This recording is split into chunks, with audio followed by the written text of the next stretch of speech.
방송 마음에 안 들다고 방송 통폐합하는 건 뭐가 다릅니까? 거부권 행사하실 거라고 봅니다.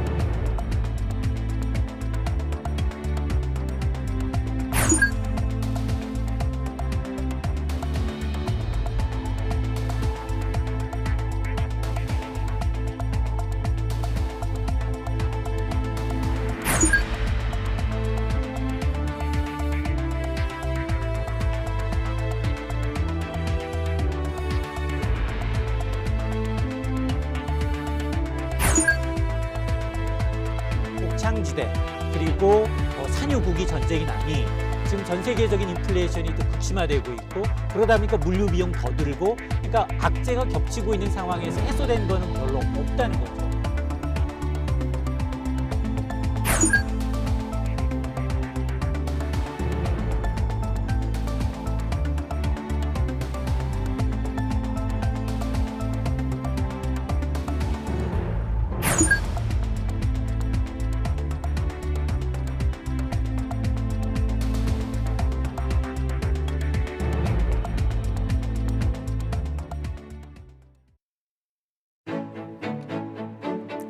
여러분 안녕하십니까? 뉴스나이트 시작합니다.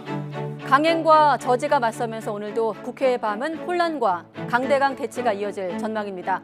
검수완박 중지하는 법사위 소위까지 통과를 했는데 지금 열리고 있는 전체 회의 처리까지가 민주당의 방침입니다. 검수완박으로 가팔라진 여야 대치 전선은 한덕수 국무총리 후보자 인사청문회 파행으로도 이어졌습니다.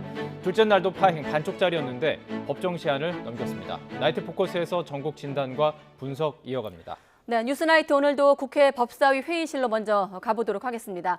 검수완박 법안을 둘러싼 여야 갈등이 고조되고 있습니다. 더불어민주당이 법사위 법안심사 소위에 이어서 법사위 전체 회의를 열겠다고 하자 국민의힘은 법사위 회의실 앞에서 긴급 의원총회를 열기도 했는데요. 이 시각 국회 상황, 현장에 나가 있는 취재기자 연결해서 알아보겠습니다. 박기환 기자. 네, 국회 법제사법위원회 앞에 나와 있습니다. 네, 박기환 기자가 계속 그 자리를 지키고 있는데 1시간 전에는 국민의힘 긴급 의원총회가 진행됐고요. 지금은 법사위가 열리고 있습니까? 네, 그렇습니다. 9시 20분쯤 법사위 전체 회의가 시작됐습니다. 8시 50분쯤부터 시작된 국민의힘의 긴급 의원총회가 열리던 도중이었습니다. 국민의힘 권선동 원내대표는 이 자리에서 검수완박법이 소위를 통과한 지 2시간도 채 되지 않았는데 민주당이 전체 회의를 소집했다며 날치기 입법이라고 지적했습니다. 그러면서 검수완박은 오로지 민주당 관련자와 민주당 정권 내내 권력을 누린 사람들의 부정과 비리를 막기 위한 법이라고 강하게 비판했습니다. 또 이준석 당대표 등 국민의힘 의원들의 발언도 계속됐습니다. 특히 경찰이 사건을 수사한 뒤 검찰에 송치했을 때 단일성과 동일성에 어긋나지 않도록 규정한 것과 관련해 추가 확인된 의혹과 혐의를 수사하지 말라는 것이라며 반발이 잇따랐습니다. 양측 복도에 국민의힘 의원들이 줄지어 수십 명이 서 있는 가운데 민주당 의원들이 위원회 회의실로 들어갔고 박광원 법사위원장은 전체 회의를 개의했습니다. 이후 복도에 있던 국민의힘 의원들은 모두 피켓을 들고 회의장으로 들어갔습니다. 네, 박 기자, 뒤로 지금 회의실 앞에 모습인데 네. 지금 안에 있던 의원들이 나온 건죠. 정회됐다는 얘기도 들리던데요. 네, 정확한 건 다시 한번 확인해 봐야 될 것 같은데요. 지금 방금 들어온 소식으로는 국민의힘 쪽에서 안건조정위원회를 소집한 것으로 보입니다. 정확한 건 다시 한번 확인해서 알려드리겠습니다. 우선 한동훈 법무부 장관 후보자에 대해서 가장 먼저 인사청문 계획서를 채택했습니다. 다음 달 4일 한 후보자에 대한 인사청문회를 열기로 한 건데요. 이후 본격적으로 검수완박법으로 불리는 검찰청법과 형사소송법 개정안에 대한 검토에 들어갔습니다. 민주당 김남국 의원이 소위 심의 결과를 먼저 발표했고요. 그런 사이에 법사위 회의장을 가득 채운 국민의힘 의원들의 야유가 계속됐습니다. 무효라고 외치는가 하면 천벌을 받을 것이라고 소리치기도 했습니다. 박 위원장은 이를 자제시켰고 이제는 각 의원들의 의견 개진이 계속 이어지고 있었고 이후에 안건조정의 신청도 소집된 것으로 보입니다. 앞서 민주당은 오늘 저녁 7시쯤 법사위 법안심사 소위에서 검수완박법을 단독 처리했습니다. 이번에 통과된 건 지난주 여야 합의안에 정의당이 추가로 제안한 내용이 포함돼 선거범죄에 대해선 올해 말까지 검찰 수사권 폐지를 유예했습니다. 민주당은 일단 오늘 밤 안에 법사위 전체 회의에서 통과시킨다는 방침인 가운데 국민의힘 의원 대부분이 이를 저지하겠다고 나서서 극한 대치가 계속될 것으로 보입니다. 정확한 소식은 저희가 소식 확인되는 대로 다시 한번 알려드리겠습니다. 지금까지 국회에서 YTN 박견입니다. 네, 박기환 기자도 중계를 준비하고 있기 때문에 조금 더 취재가 필요하다는 내용을 언급을 했습니다만 일단 법사위 전체 회의가 9시 20분쯤 시작이 됐고 잠깐 정회가 됐다는 얘기도 들리고 있고 또 국민의힘에서 안건 조정 소위를 소집했다. 여기까지 들려오고 있습니다. 박광원 위원장이 또 어떤 판단을 내릴지 주목이 되고 현장에서 추가되는 소식 아마 변동사항이 좀 여럿 있을 것 같은데 들리는 대로 여러분께 알려드리도록 하겠습니다. 자, 그리고 그동안 말을 아껴왔던 검찰총장 출신 윤석열 대통령 당선인이 검수완박을 겨냥한 발언을 하기도 했습니다. 대통령의 첫째 임무가 헌법 준수와 헌법 가치 실현이라고 강조하면서 에둘러 반대의 뜻을 밝힌 겁니다.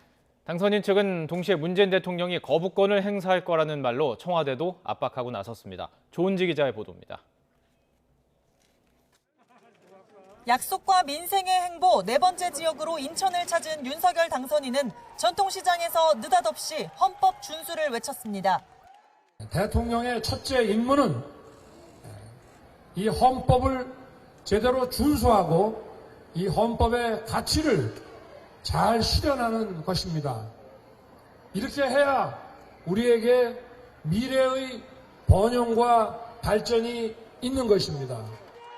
검찰총장 출신 윤 당선인은 그동안 검수완박 법안에 직접 발언을 삼가는 대신 참모를 통해 헌법 가치 파괴라고 해온 만큼 시장에서의 이 발언은 검수완박을 에둘러 비판한 것으로 해석됩니다. 실제 윤 당선인은 의장 중재안에 서명한 권성동 국민의힘 원내대표와 독대한 자리에서 원점 재검토를 강력히 주문한 걸로 전해졌습니다. 국회 합의 전에 통화로 권 원내대표와 교감한 당선인은 당이 알아서 잘해달라고 했지만 주말 사이 구체적 내용과 부작용이 알려지고 검찰 조직과 여론의 반대 기류까지 더해지자 제동을 건 것으로 풀이됩니다. 윤 당선인 측은 보고를 받았을 뿐 개입이나 주문은 없었다고 선을 그었는데 당장 민주당에선 삼권 분립 위배라며 날선 반응이 나왔습니다. 향후 집권 여당이 돼야 될 국민의힘의 원내대표로부터 그 상황을 보고받은 것이지 어떠한 개입이나 주문을 한 것은 아니라는 말씀을 다시 드리겠습니다. 의회민주주의의 원칙, 또 삼권 분립의 헌법 정신이 이렇게 허망하게 무너져 내리는 그 권력자의 말 한마디에 그냥 거수기가 되고 말아버린 것인가. 국회 논의와 별개로 윤 당선인 측은 검수완박 법안 공포의 최종 관문 문재인 대통령도 압박하고 나섰습니다. 장제원 비서실장은 문 대통령이 국민이 원하는 걸 잘 판단하고 다음 달 3일 마지막 국무회의에서 거부권을 행사할 걸로 믿는다고 말했습니다. 검찰 마음에 안 든다고 검찰의 수사권을 다 뺏어버리겠다? 그럼 방송 마음에 안 들다고 방송 통폐합하는 거 뭐가 다릅니까? 거부권 행사 하실 거라고 봅니다. 당선인 측이 이렇게 임기 말 청와대까지 겨냥하면서 이른바 검수완박은 신구 권력 갈등의 또 다른 축으로 비화하는 모양새입니다. YTN 조은지입니다. 윤석열 당선인 측은 문재인 대통령이 방송 대담에서 검찰의 정치화 문제를 지적한 것과 관련해 본질은 정권이 권력을 사유화해 왔기 때문에 지금 국민이 이 논쟁을 주목하는 것이라고 밝혔습니다. 배현진 당선인 대변인은 오늘 브리핑에서 지난 시절 검찰뿐만이 아니라 경찰, 국세청 등 모든 권력기관을 통해 상대 진영을 압박하고 권력을 사유화했다는데 국민이 상당한 피로감을 가진다면서 윤 당선인이 탄생한 배경도 그 때문이라고 주장했습니다. 네, 전국 최대 검찰청인 서울중앙지검이 오늘 검수완박 입법 저지를 위한 여론전에 동참했습니다. 일선 검사장들이 릴레이 간담회를 열며 직접 여론에 호소하고 나선 건데 한동훈 법무부 장관 후보자는 자신을 비판한 문재인 대통령 발언을 반박하며 검수완박 저지의 뜻을 거듭 강조하기도 했습니다. 김다연 기자입니다. 전국 최대 검찰청인 서울중앙지검도 검찰 수사권 폐지 법안 처리를 막기 위한 여론전에 뛰어들었습니다. 이정수 지검장이 직접 기자 간담회를 자청한 건데 지난해 6월 취임 이후 처음입니다. 이 지검장은 현안이 집중된 기관으로서 입장을 내는 게 조심스러웠지만 이젠 지푸라기라도 잡는 심정이라고 절박함을 드러냈습니다. 수사 공정성 논란에 대해선 책임을 통감한다며 고개를 숙이면서도 검찰의 본질적 기능을 폐지하는 쪽으로 가선 안 된다고 단호히 말했습니다. 수사지 폐지에 이어 검찰의 보안 수사 범위 축소, 직접 수사의 단계적 폐지는 실체 진실 규명과 인권 보호 역할을 후퇴시킵니다. 설명회에 함께 참석한 차장 검사들은 크게 4가지 관점에서 중재안의 문제점을 짚었습니다. 특히 국정원 댓글이나 울산시장 선거 개입처럼 공소시효가 비교적 짧은 선거 범죄를 경찰이 맡게 되면 부실 수사가 이뤄질 수밖에 없다고 비판했습니다. 서울 동부지검은 대형 사건뿐만 아니라 전화 금융사기 등 민생 범죄 수사에도 한계가 생길 거라고 지적했습니다. 상위 조직원인 A, B, C, D 등이 추가 발견되어도 보이스피싱 상위 조직원에 대한 보안 수사를 사실상 불가능하게 만들 수 있습니다. 부서별 간담회를 개최하는 등 여론전에 박차를 가해온 대검찰청은 검수완박 입법을 우려하는 내용의 OECD 서한과 한인 검사들의 성명서를 일일이 공유하며 국외에서도 힘을 실어주는 상황임을 강조했습니다. OECD 반부패 기구 의장은 우리 정부에 보낸 서한에서 검수완박 중재안의 우려를 표하며 한국의 반부패와 해외 뇌물범죄 수사 기소 역량을 오히려 약화하는 일은 결코 없어야 한다고 지적했습니다. 이런 가운데 한동훈 법무부 장관 후보자도 날선 발언을 통해 검수완박 저지 의지를 거듭 강조했습니다. 특히 한 후보자는 자신의 입장을 비판한 문재인 대통령을 향해 현장을 책임질 법무장관 후보자가 몸살이고 침묵하는 건 직업 윤리와 양심의 문제라고 반박했습니다. 또 범죄 대응 시스템이 붕괴해 국민이 큰 피해를 볼 게 분명한 개헌 수준의 입법이 공청회 한 번 없이 통과되는 걸 눈앞에 두고 있다고 비판했습니다. YTN 김다현입니다. 네, 그런가 하면 검수완박 중재안 심사 과정에선 공직자나 선거범죄에 관한 검찰의 1차 수사권뿐만 아니라 경찰이 수사해서 넘긴 사건을 어디까지 보완 수사할 수 있는지도 쟁점이 되고 있습니다. 중재안은 단일성과 동일성이라는 새로운 개념을 제시하며 이를 벗어나는 검찰의 수사를 금지했는데 기준이 모호하다는 지적이 현장에서 잇따르고 있습니다. 나혜인 기자가 취재했습니다. 지난주 여야가 합의했던 검수완박 중재안 4번째 항목은 범죄의 단일성과 동일성을 벗어나는 검찰 수사를 금지한다는 내용입니다. 경찰이 1차 수사를 마치고 보내온 사건이나 고소인이 이의를 제기한 사건 등에 해당하는데 결국 별건 수사를 맡겠다는 얘기입니다. 하지만 지금 법령에 따르더라도 검찰은 경찰이 보내온 사건에선 해당 혐의와 직접 관련성이 있는 범죄만 추가로 수사할 수 있습니다. 이런 상황에서 단일성과 동일성이라는 새로운 개념이 등장하다 보니 검찰 안팎에선 기준이 모호하다는 지적부터 추가 수사 일체를 금지하는 거라는 비판이 잇따르고 있습니다. 별건 수사를 금지한다는데 이의가 있을 수는 없습니다. 그러나 단일성, 동일성이 있는 범죄만 수사할 수 있다고 하면 일체의 여죄 수사를 할 수 없는 결과가 될 수 있습니다. 특히 보안 수사 범위를 둘러싼 논란은 일선 형사부 검사들의 직접적인 반발과 연결돼 있습니다. 검찰 내부 게시판에는 경찰에서 보험 사기 사건을 송치받아 수사하다가 살인 혐의를 발견해도 성착취물을 제작한 피의자의 성폭행 혐의가 드러나도 수사할 수 없다는 냉소적인 반응이 빗발치고 있습니다. 경찰에 사건을 다시 보내 추가 수사를 기다리다가는 신속히 범죄를 규명할 수 없고 오히려 별건 재판이 남발돼 적절한 처벌도 어렵다는 비판도 있습니다. 경찰이 올린 기록을 보다가 다른 파생된 범죄가 발생되면은 당연히 거기에 대해서 수사해야 되고 한편으로 또 인지해야 되는 것이 정상입니다. 지금은 국회의 시간이라며 말을 아껴온 박범계 법무부 장관 역시 단일성과 동일성 개념은 구체화할 필요가 있다는 뜻을 내비쳤습니다. 보안 수사 관련해서 단일성, 동일성이라는 개념을 넣으셨던데 조문화 작업 과정에서 제가 어떤 의견을 표할 수는 있겠습니다. 보안 수사 범위 제한은 정치적 야합이라는 논란을 빚은 공직자 선거범죄 수사권 폐지에 이어 중재안 입법 국면에서 가장 큰 쟁점으로 떠올랐습니다. 구체적인 기준이나 대안이 마련될 수 있을지 주목됩니다. YTN 나인입니다. 네, 검수완박 대치 전국은 청문회 전국으로도 파행과도 연결됩니다. 첫 청문회부터 법정 시한을 넘겼습니다. 한덕수 국무총리 후보자에 대한 청문회가 이틀째 파행하며 결국 다음 달로 연기됐습니다. 정유진 기자가 취재했습니다. 한덕수 국무총리 후보자 인사청문회는 둘째 날도 반쪽으로 시작됐습니다. 더불어민주당과 정의당 의원들은 자료 제출 미비를 이유로 이틀째 불참했습니다. 민주당은 한 후보자가 김앤장 고문 당시 받은 고액의 보수에 대한 해명이 여전히 부족하다며 추가 자료를 요구했고, 종이 한 장이 15억이면 다른 한 장이 5억입니까? 4년 4개월을 근무하면서 20억을 받았다는데 한 일은 간담회 4번 참석이 다란 말입니까? 국민의힘은 미진한 부분은 채택된 증인들을 통해 해소할 수 있다면서 청문회부터 열자고 촉구했습니다. 그런 것 때문에 바로 김앤장 담당 변호사들을 증인으로 신청을 해서 채택이 된 상태입니다.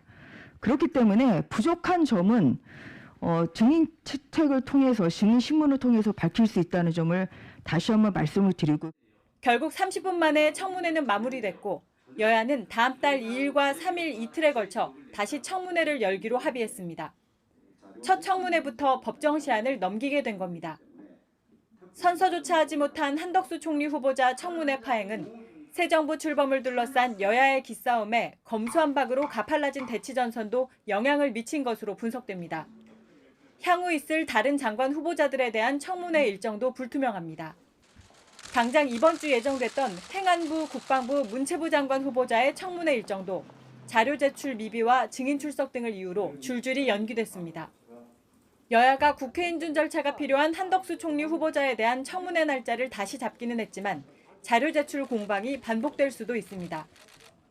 첫 청문회부터 파행을 겪으며 줄줄이 이어질 장관 후보자들에 대한 청문 전국 내내 치열한 신경전이 예상됩니다. YTN 정유진입니다. 네, 김인철 교육부 장관 후보자의 가족 4명이 모두 한미교육위원단이 운영하는 풀브라이트 재단 장학금을 받은 것으로 나타나 논란이 되고 있습니다. 국회 교육위 소속 민주당 강민정 의원이 공개한 자료를 보면 1996년부터 97년엔 김 후보자 본인이 2004년과 2005년은 배우자가, 또 2014년에서 16년 사이엔 딸이, 2016년부터 2008년 사이엔 아들이 풀브라이트 장학금을 받았습니다. 특히 두 자녀가 풀브라이트 장학 프로그램에 선정된 시기에 김 후보자가 한국 풀브라이트 동문회 회장을 역임하면서 공정성 논란도 일고 있습니다. 앞서 김 후보자가 장학생 선발은 미 외교관들이 전 과정을 감독하기 때문에 동문회는 관여할 수 없다고 한 것 역시 거짓 해명 논란에 휩싸였습니다. 풀브라이트 장학생 선발을 총괄하는 한미교육위원단의 2010년 이후 위원 명단을 보면 동문회장 가운데 3명이 한미교육위원단 위원으로 활동한 사실이 드러난 겁니다. 북한 김정은 국무위원장이 조선인민혁명군 창설 90주년 기념 열병식에서 핵무력을 최대한 급속도로 강화하겠다고 밝혔습니다. 또 핵무기를 전쟁 방지용으로만 두지 않고 국가 근본 이익을 침탈하려는 시도가 있다면 사용하겠다는 의지까지 언급했습니다. 한현희 기자가 보도합니다. 색색의 불꽃이 밤하늘을 수놓고 수십 개의 드론이 모여 대형 인공기를 형상화합니다. 부인 리설주와 함께 하얀 군복 차림의 김정은 국무위원장이 열병식의 모습을 드러냅니다. 북한이 김일성 주석이 만들었다는 항일 빨치산 조직, 조선인민혁명군 창설 90주년을 맞아 역대 4번째 심야 열병식을 연 겁니다. 열병식에 처음으로 군복을 입고 참석한 김 위원장은 작심한 듯 강군과 핵무력을 시종일관 강조했습니다. 현 정세가 무력의 현대성과 군사기술적 강화를 재촉하고 있다며 핵무력을 강화해 어떤 상황이나 목적에서도 핵전초 능력을 발휘할 수 있게 해야 한다고 주장했습니다. 특히 특정 상황에서는 핵이 전쟁 방지라는 하나의 사명에만 구속될 수 없다고 했는데 선제적으로 핵을 사용할 수도 있다는 가능성을 열어둔 것으로 보입니다. 북한이 이른바 항일 빨치산 창설 이래 열병식을 한 건 이번이 처음인데 항일 빨치산과 현대적 국방력 강화의 연속성과 군사적 전통을 부각하는 효과를 노린 거란 분석입니다. 보다 설득력 있는 사상 사업을 위해서는 항일 무장투쟁 시기의 그 전통 이런 것들을 이제 다시 부각시킬 필요가 있는 것이고 그게 이제 내부 결속에도 도움이 된다는 판단을 하기 때문에 이번 열병식엔 최근 모습을 나타내지 않았던 군서열 1위 박경천 당비서가 주석단에 자리했고 핵과 미사일 개발을 지휘하며 군 원수에 올랐다가 비상 방역 태업으로 지난해 7월 문책됐던 리병철이 복권될 사실도 확인됐습니다. YTN 한영입니다. 김정은 국무위원장은 핵무력 위협 수위를 더 끌어올릴 것으로 보입니다. 새 정부 출범을 앞두고 선제적으로 고강도 압박에 나선 것이라는 분석이 높은 가운데 다음 달 핵실험 재개 우려도 커지고 있습니다. 이규준 기자의 보도입니다. 북한은 지난달 24일 신형 ICBM을 발사하며 핵무기 개발에 속도전을 예고했습니다.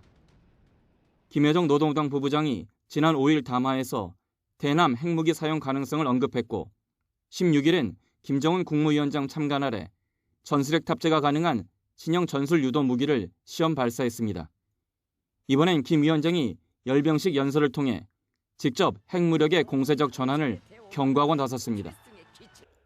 미국을 위협하는 전략 핵과 함께 남측을 겨냥한 전술 핵에 박차를 가할 것임을 재확인한 것입니다. 이는 한미동맹의 확장 억제력 강화를 예고한 차기 정부를 겨냥한 선제적 압박 성격이 강하다는 시각이 높습니다. 김정은은 이번 열병식에 이례적으로 원수복을 입고 등장해서 연설을 했는데 이는 윤석열 정부의 향후 대북 강경 정책에 대해서 앞으로 강대강으로 대응하겠다는 초강적 입장을 상징적으로 보여주는 것이라고 할 수가 있습니다. 이에 따라 북한은 김 위원장의 군사적 성과 과시를 통해 내부 결속을 다지면서 고강도 도발을 이어갈 것으로 관측됩니다. 이번 열병식에서 신형 ICBM 화성 17형은 물론 극초음속 미사일과 잠수함 발사 탄도미사일 SLBM 등을 대거 공개하며 추가 도발을 예고했습니다. 또 다음 달 새 정부 출범을 전후해 7차 핵실험에 나설 것이란 우려도 커지고 있습니다. 군 당국은 북한이 전술핵을 거듭 강조하고 있어 소형 전술핵 무기 개발을 위한 핵실험 가능성에 무게를 두고 북측 동향을 예의주시하고 있습니다. YTN 이교준입니다.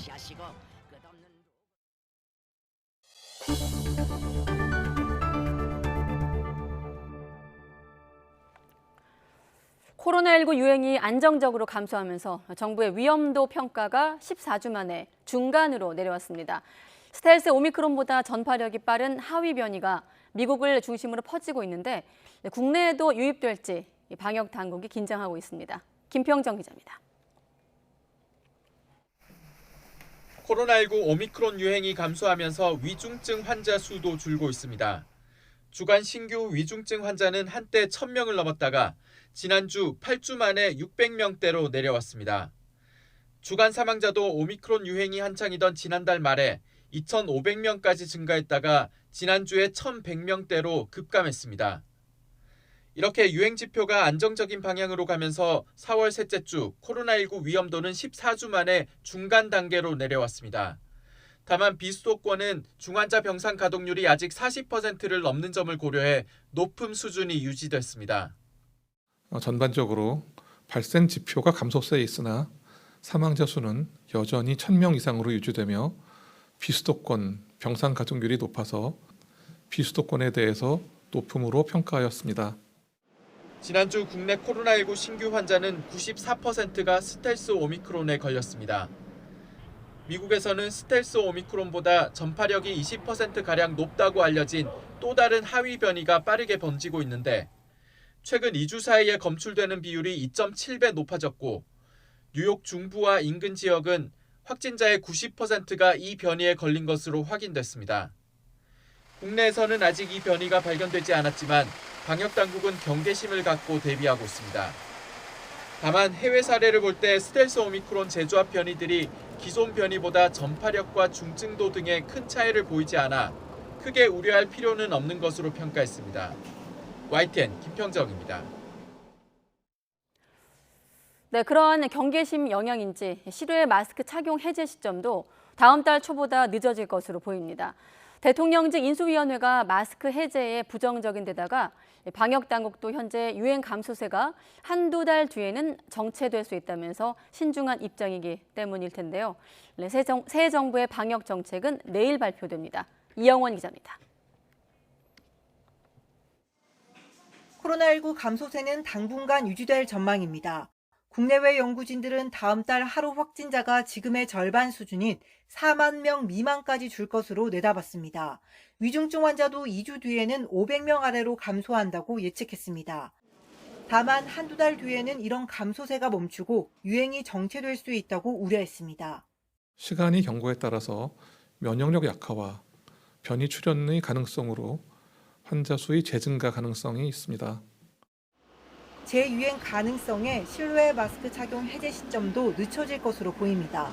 그동안 정부는 실외 감염 전파 위험이 낮다며 다음 달 초쯤 마스크 착용 의무를 없애는 쪽으로 가닥을 잡아왔지만 대통령직 인수위원회가 부정적인 의견을 피력하면서 분위기가 달라진 겁니다. 마스크 착용은 모든 감염병 예방 관리의 기본 수칙이자 최종 방어선입니다. 정부에서 섣불리 방역 해제를 하지 않도록 당부드립니다. 확진자에게 부여된 7일 격리 의무를 없앨지에 대해서도 인수위는 신중론을 앞세우고 있습니다. 이에 내일 발표할 코로나 100일 로드맵에서 실외 마스크 착용이나 격리 의무 해제 관련 타임라인을 공개한다는 방침입니다. 오전 11시에 코로나 특위 보건의료분과 종합 대책을 발표합니다. 세부 과제와 그다음에 이제 D-30일, D-50일 이런 방식으로 검토가 되게 되는 타임라인에 대한 부분도 같이 100일 로드맵에는 코로나 감염으로 인한 후유증인 롱 코비드 관련 대책도 포함됩니다. YTN 이영훈입니다. 네, 그동안 미뤄왔던 각종 모임, 회식도 활발해지면서 112 신고가 덩달아 급증하고 있습니다. 일상 회복 전이랑 비교해봤더니 하루 평균 1,500건 넘게 증가했는데 특히 술과 관련된 신고가 많았습니다. 김철희 기자가 취재했습니다. 2년여 만에 찾아온 일상회복 첫 불금. 번화가 길목에선 오랜만에 기습음주 단속도 부활했는데 하룻밤 적발된 운전자가 50명을 훌쩍 넘었습니다. 안 돼. 잠시만. 상의해가 안 돼. 손님 1차 측정 거부하셨어요. 아니 거부를 하셨어요. 저 거부한 건 아니잖아요. 지난주 거리두기 전면 해제로 모임 인원과 영업시간 제한이 완전히 풀리면서 서울 강남과 홍대 거리 등은 다시 불야성을 이뤘습니다. 술집마다 새벽까지 손님들이 북적이고 지하철 막차가 끊길 무렵부터는 택시 잡기 전쟁도 이어졌습니다. 이러다 보니 취객 사이 다툼도 늘면서 112 신고도 빠르게 늘고 있습니다. 서울에서만 거리두기가 해제된 뒤 일주일 동안 접수된 112 신고가 하루 평균 11,000여 건에 달했습니다. 일상회복 전 6개월과 비교하면 1,500건 넘게 늘어난 겁니다. 특히 시비나 행패, 소란, 음주운전 등 술과 관련된 신고가 급증한 것으로 나타났습니다. 아동학대와 성폭력, 데이트폭력 등 약자와 관련한 신고도 덩달아 증가했습니다. 경찰 관계자는 사회적 거리두기가 해제되면서 시민들 활동량이 늘었고 계절적으로 모임이 활발해지는 시기가 맞물리면서 신고가 증가한 것 같다고 설명했습니다. 일상회복의 영향으로 사람들 간 교류는 꾸준히 증가할 것으로 예측되는 상황. 경찰은 민생범죄 예방 활동을 강화하면서 특히 사회적 약자를 대상으로 한 범죄의 신고에는 더 빠르게 대응해 피해를 사전 차단하는 데 주력할 방침입니다. YTN 김철입니다. 사회적 거리두기 전면 해제 이후 야간 도심에서 택시 잡기가 어려워지자 서울시가 심야 할증 요금 시간대 연장을 검토하고 있습니다. 서울시 관계자는 현재 밤 12시부터 새벽 4시까지 적용되는 택시 요금 심야 할증 시간대를 밤 10시부터로 2시간 늘리는 방안을 내부적으로 논의하고 있다고 밝혔습니다. 현재 서울 택시 기본 요금은 거리 2kg당 3,800원, 심야 할증 요금은 4,600원입니다. 대구 시내버스 노사의 임금 협상이 타결돼 대구 지역 출근길 교통난을 피하게 됐습니다. 대구 시내버스 노조와 대구시 버스운송사업조합은 제3차 쟁의조정회의에서 임금 4.5%를 인상하고 1에서 3년차 직원 상여금 인상 소급 방안 등을 담은 2022년도 임금 협약에 서명했습니다.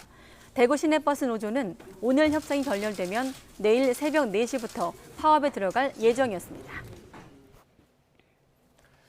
코로나19와 우크라이나 사태로 민간 소비와 투자가 뒷걸음질치면서 지난 1분기 우리 경제가 0.7% 성장하는 데 그쳤습니다. 중국 경기 둔화 등이 본격 반영될 2분기에 성장세 둔화가 더욱 우려되고 있습니다. 박병환 기자가 보도합니다. 올해 1분기 실질 GDP, 즉 국내 총생산은 전기 대비 0.7% 성장했습니다. 지난해 1분기 1.7%, 2분기 0.8%, 3분기 0.3%로 하락세를 보이다가 4분기 들어 1.2%로 회복했는데 다시 올해 1분기 주춤한 것입니다. 실질 GDI, 즉 국내 총소득은 교역 조건 악화 등으로 0.6% 성장에 그쳤습니다. 한국은행은 지난 2월 올해 연간 성장률을 3.0%로 전망했는데 1분기 정도의 성장이 유지되면 목표 달성이 가능할 것으로 조심스럽게 전망했습니다. 1, 4분기에 전기 대비로 0.7% 성장을 했는데요. 이게 산술적으로 계산을 해보면은 대충 한 매 분기 평균 0.6에서 한 7% 정도의 속도로 성장을 하면은 연간 한 3% 성장률이 달성되겠습니다. 1분기에 민간 소비와 건설 투자, 설비 투자는 감소했지만 수출이 증가를 지속했습니다. 민간 소비는 0.5% 줄었고 정부 소비는 전분기 수준을 유지한 가운데 건설 투자는 2.4%, 설비 투자는 4.0% 감소했습니다. 수출이 반도체와 화학 제품을 중심으로 4.1% 늘면서 우리 경제의 버팀목이 됐고 수입은 원유 수입액 증가 등의 영향으로 0.7% 늘었습니다. 곡창지대 그리고 산유국이 전쟁이 나니 지금 전 세계적인 인플레이션이 더 극심화되고 있고 그러다 보니까 물류 비용 더 들고 그러니까 악재가 겹치고 있는 상황에서 해소된 거는 별로 없다는 거죠. 하지만 2분기부터 우크라이나 사태 장기화, 중국 성장 둔화가 수출에 본격 영향을 미치면서 3%대 성장 목표 달성은 쉽지 않을 것으로 보입니다. YTN 박병환입니다.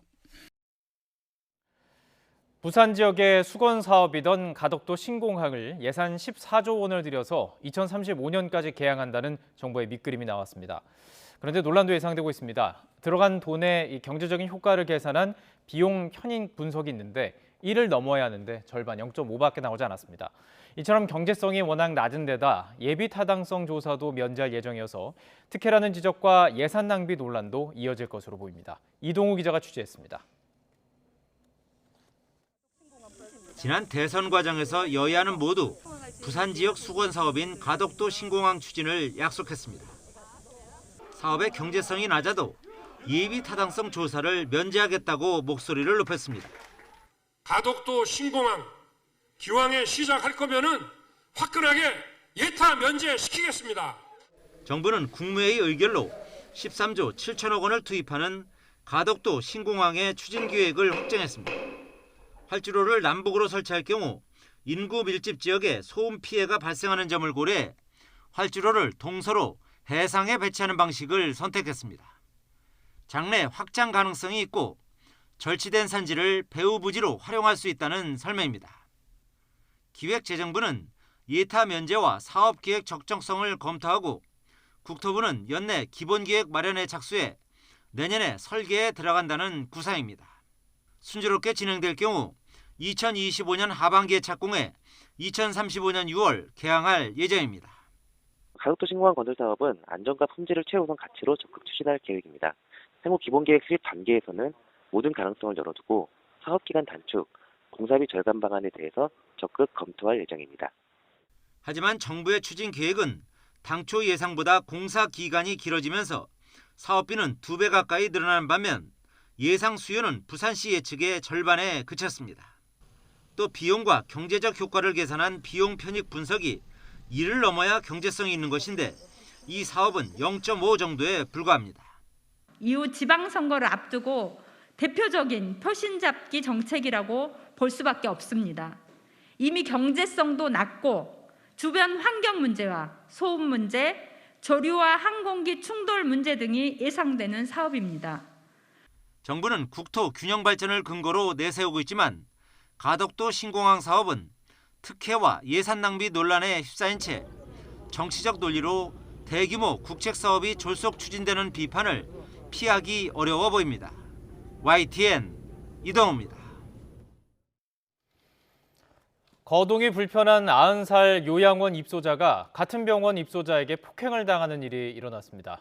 이런데도 요양원에서는 별일이 아니라는 식으로 넘어가려 했고 결국 피해자는 1년 넘게 지냈던 요양원을 나와야만 했습니다. 김혜린 기자가 취재했습니다. 경기 남양주시에 있는 요양원 CCTV 영상입니다.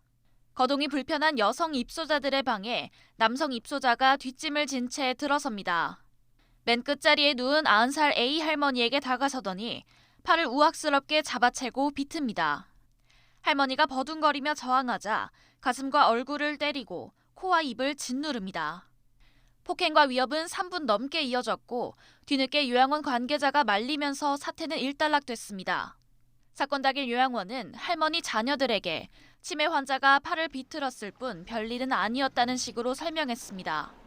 가족들은 피해 사실을 호소하는 노모의 전화를 받고서야 사태의 심각성을 알게 됐습니다.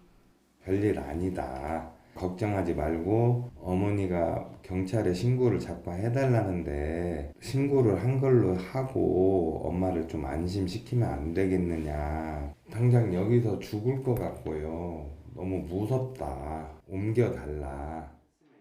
곧바로 요양원을 찾아 항의했지만 또다시 돌아온 답변은 대수롭지 않은 일이라는 것이었습니다.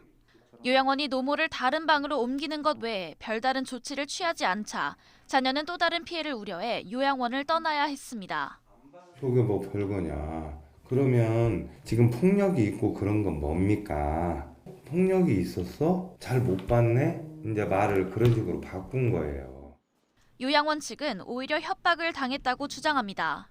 그렇지 이제 큰일 아니다 그래서 시비를 한단 말입니다. 받아들이고 우리가 앞으로 잘할 수 있는 방법을 광고하자 주의하자고 괜찮은데 결국에 금전적을 요구한단 말입니다. 가족들이 계속 협박적인 얘기만 하면서 노인 장기요양보험법에 따르면 수급자에 대해 기본적인 보호를 소홀히 하는 방임 행위가 일어났을 경우 지자체장이 업무 정지나 시설 지정 취소를 명할 수 있습니다. 입소자간 폭행은 또 전문 상황이거든요. 일단 영업정지라든가 일단 영업정지가 안 되면 과태료 처분다든가 이렇게 당할 수 있죠. 할머니 가족들은 요양원 관계자들을 방임 혐의로 경찰에 고소했습니다. YTN 김예린입니다. 층간소음을 이유로 위층 이웃에게 흉기를 휘둘러 4명을 사상케 한 30대에게 검찰이 사형을 구형했습니다. 광주지방법원 순천지원은 오늘 살인과 살인미수 혐의로 재판에 넘겨진 35살 A씨의 결심 공판을 진행했습니다. 검찰은 A씨에게 법정 최고형인 사형을 구형하고 위치 추적 장치 부착 20년과 접근 금지 명령도 요청했습니다. 검찰은 A씨가 범행 당시 층간소음에 시달린다는 이유만으로 소음 유발 원인을 확인하지 않고 참혹한 범행을 저질렀다며 중형이 선고돼 법의 엄중함을 일깨워줘야 한다고 구형의 이유를 밝혔습니다. A씨는 지난해 9월 27일 새벽 0시 30분쯤 전남 여수의 한 아파트에서 위층에 사는 일가족 4명에게 흉기를 휘둘러 40대 부부를 숨지게 하고 60대 부모에게 중상을 입혔습니다.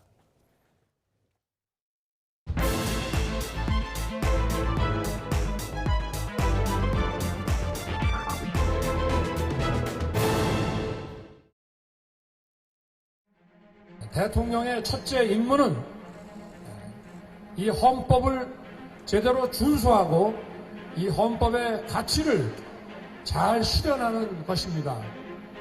이렇게 해야 우리에게 미래의 번영과 발전이 있는 것입니다.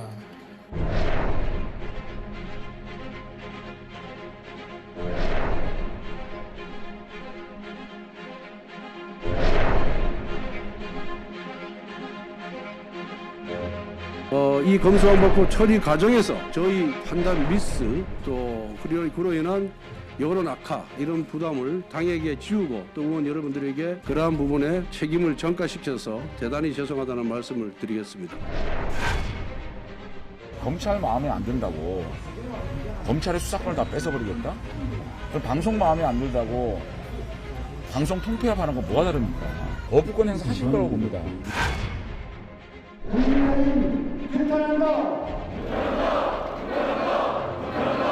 당선인이 국회에서의 여야 합의를 말 한마디로 뒤집어버리는 이 사태를 보면서 우리 국회 그리고 국민은 분노를 넘어서 경악을 금할 수가 없습니다. 검찰 고과국의 완성입니까? 독재 시대의 부활입니까?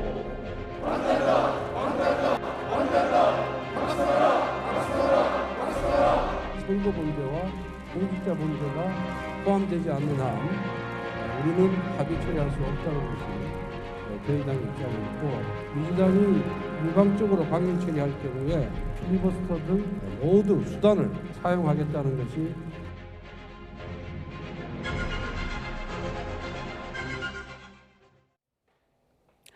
네, 검수완박 신경전 최고조.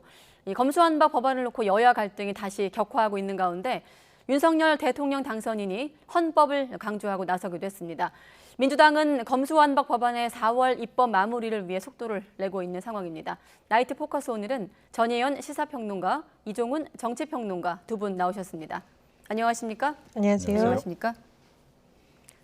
네, 여야 대치 속에 민주당이 일단 검수완박 법안, 법사위 법안심사 소위를 통과한 상황이고 전체 회의가 밤 9시 20분쯤 열렸는데 잠시 정회를 한 상황까지 지켜보고 있습니다. 국민의힘에서 안건 조정이 구성까지 신청을 해놓은 상황인데 어떻습니까? 민주당의 계획대로라면 전체 회의 처리가 목표인데 오늘 밤 어떻게 될까요? 어떻게 보십니까?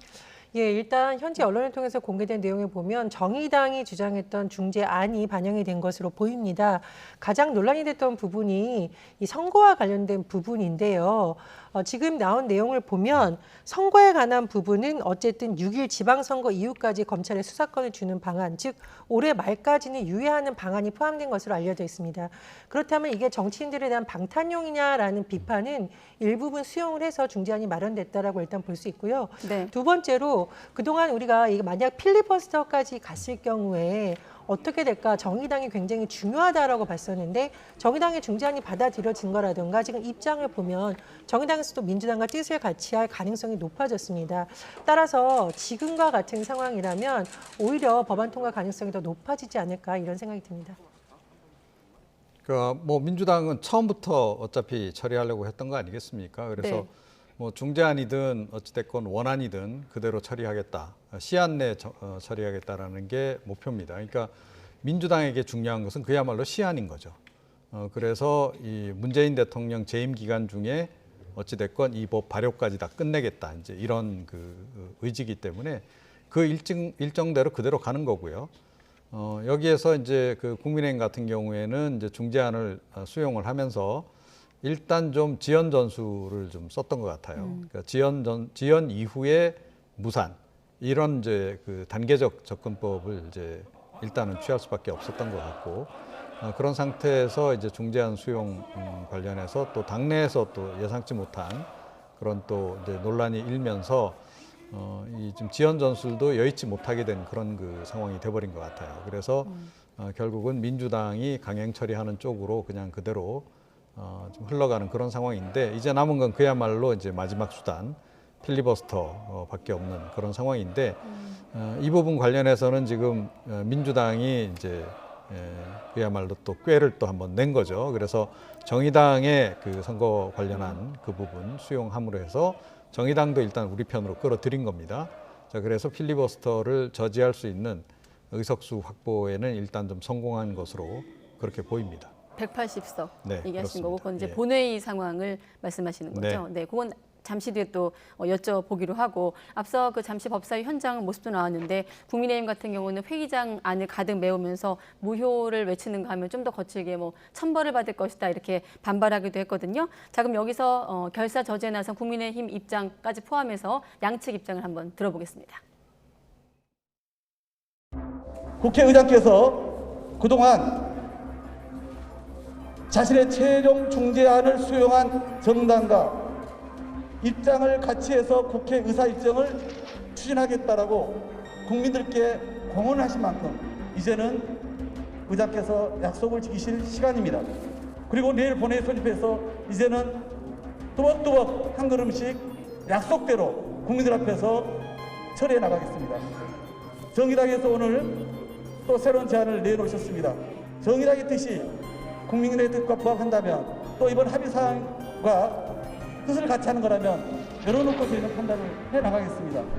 국민이 수용하지 못하는 의장 중재안에 대해서는 수용할 수가 없고 추가적인 국민들이 가장 비판을 하고 있는 선거 범죄와 공직자 범죄가 포함되지 않는 한 우리는 합의 처리할 수 없다는 것이 저희 당의 입장이었고, 그리고 민주당이 일방적으로 강행 처리할 경우에 필리버스터 등 국회법이 정한 절차를 모두 수단을 사용하겠다는 것이.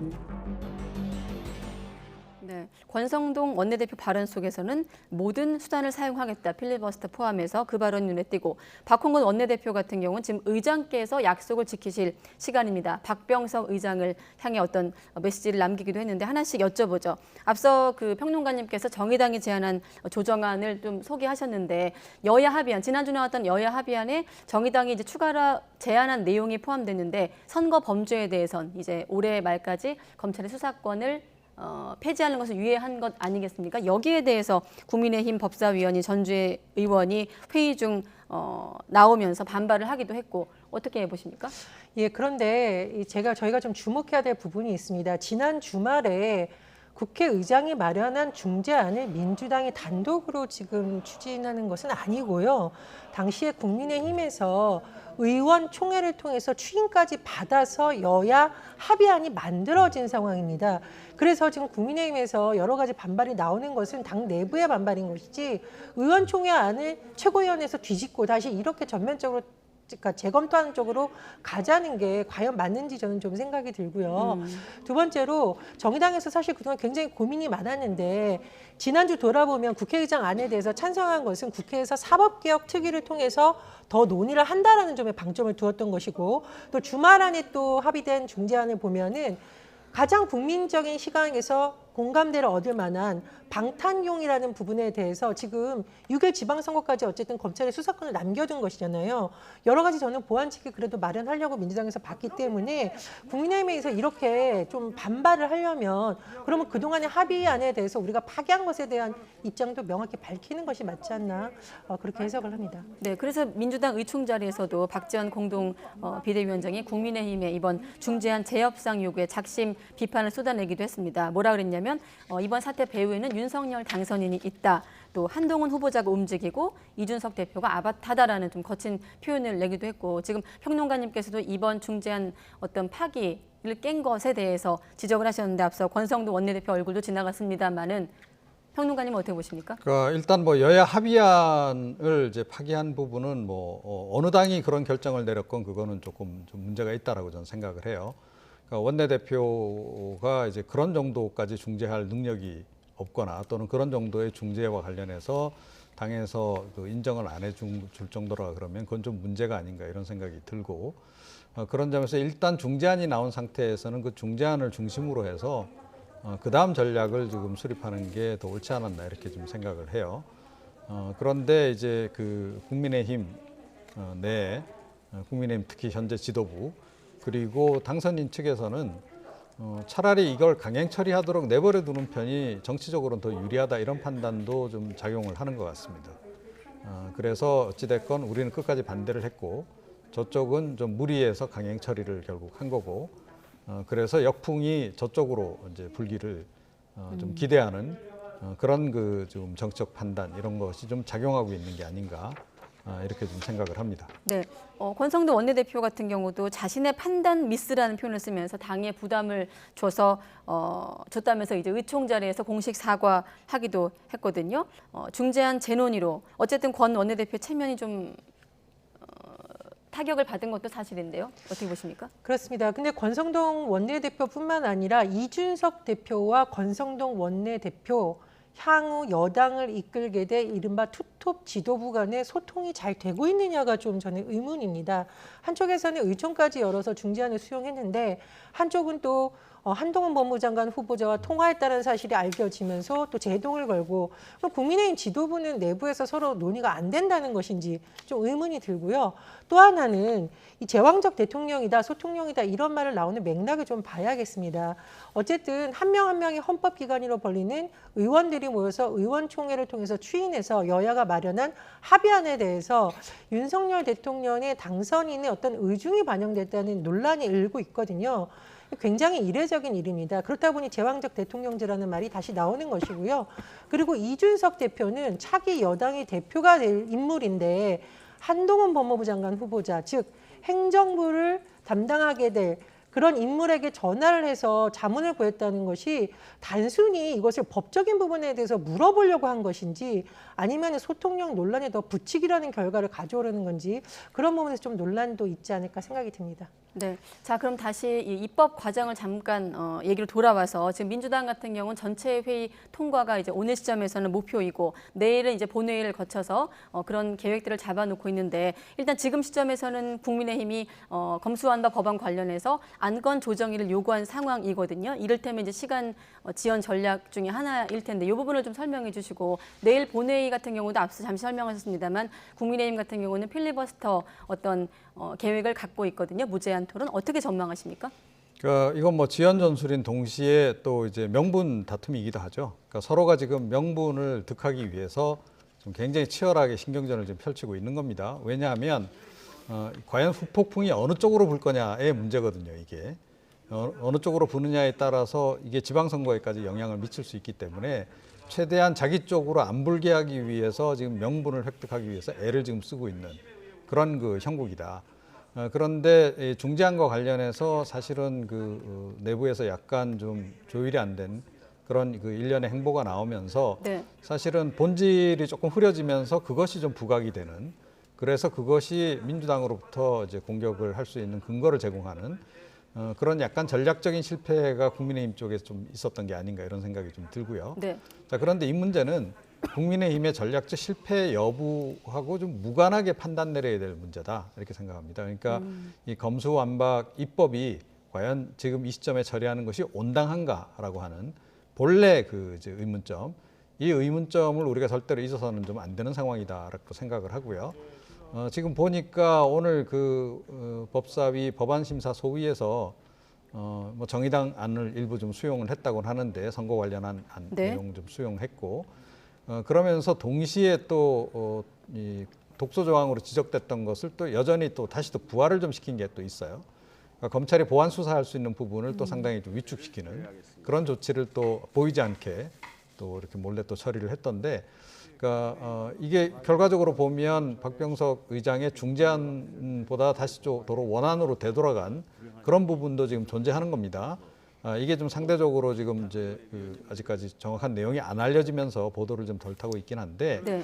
이런 식으로 자꾸 물타기를 하는 건 좀 문제가 아닌가 이런 생각이 들어요. 그래서 이번에 지금 이제 최종적으로 민주당이 처리하려고 하는 중재안은 여야가 합의했던 중재안하고도 또 좀 거리가 있는 그런 중재안이 돼버린 겁니다. 박병석 의장의 중재안하고도 좀 차이가 있는 거고 그래서 이에 대해서 박병석 의장이 과연 어떤 반응을 보일지 좀 이제 궁금하기도 하고 네. 좀 이런 식으로 자꾸 그 본인들에게 유리한 본인들이 원래 하려고 했던 원안으로 자꾸 회귀해서 처리하려고 하는 것 그것은 좀 문제가 아닌가 이렇게 생각을 합니다. 중재안이 나오기 직전 시점에서도 박병석 의장이 변수였는데 다시 또 변수로 재등장을 했는데 박병석 의장의 결단을까지 포함해서 평론가님은 지금의 입법 과정에서 어떻게 좀 전망하십니까? 일단 박병석 의장이 지난주 금요일 중재안을 여야에 제시하기까지도 아마 여러 번 여야 관계자들을 불러서 대화를 했다라고 밝힌 바가 있고요. 오늘도 또 양측의 원내대표를 불러서 회의를 했습니다. 박병석 의장은 그동안 의장으로서 할 수 있는 뭐 중재안도 만들고 원내대표의 물밑 접촉도 하고 협상도 시도했지만 다 안 되기 때문에 명분상으로는 이제 오히려 민주당의 요구를 받아들일 가능성이 커졌다. 어쨌든 국민의힘이 오히려 지금 그동안 했던 합의안을 전면적으로 뒤집는 모양새를 만들기 때문에 박병석 의장이 시간을 더 이상 갖기 어려운 상황이 되지 않았나 그런 생각이 듭니다.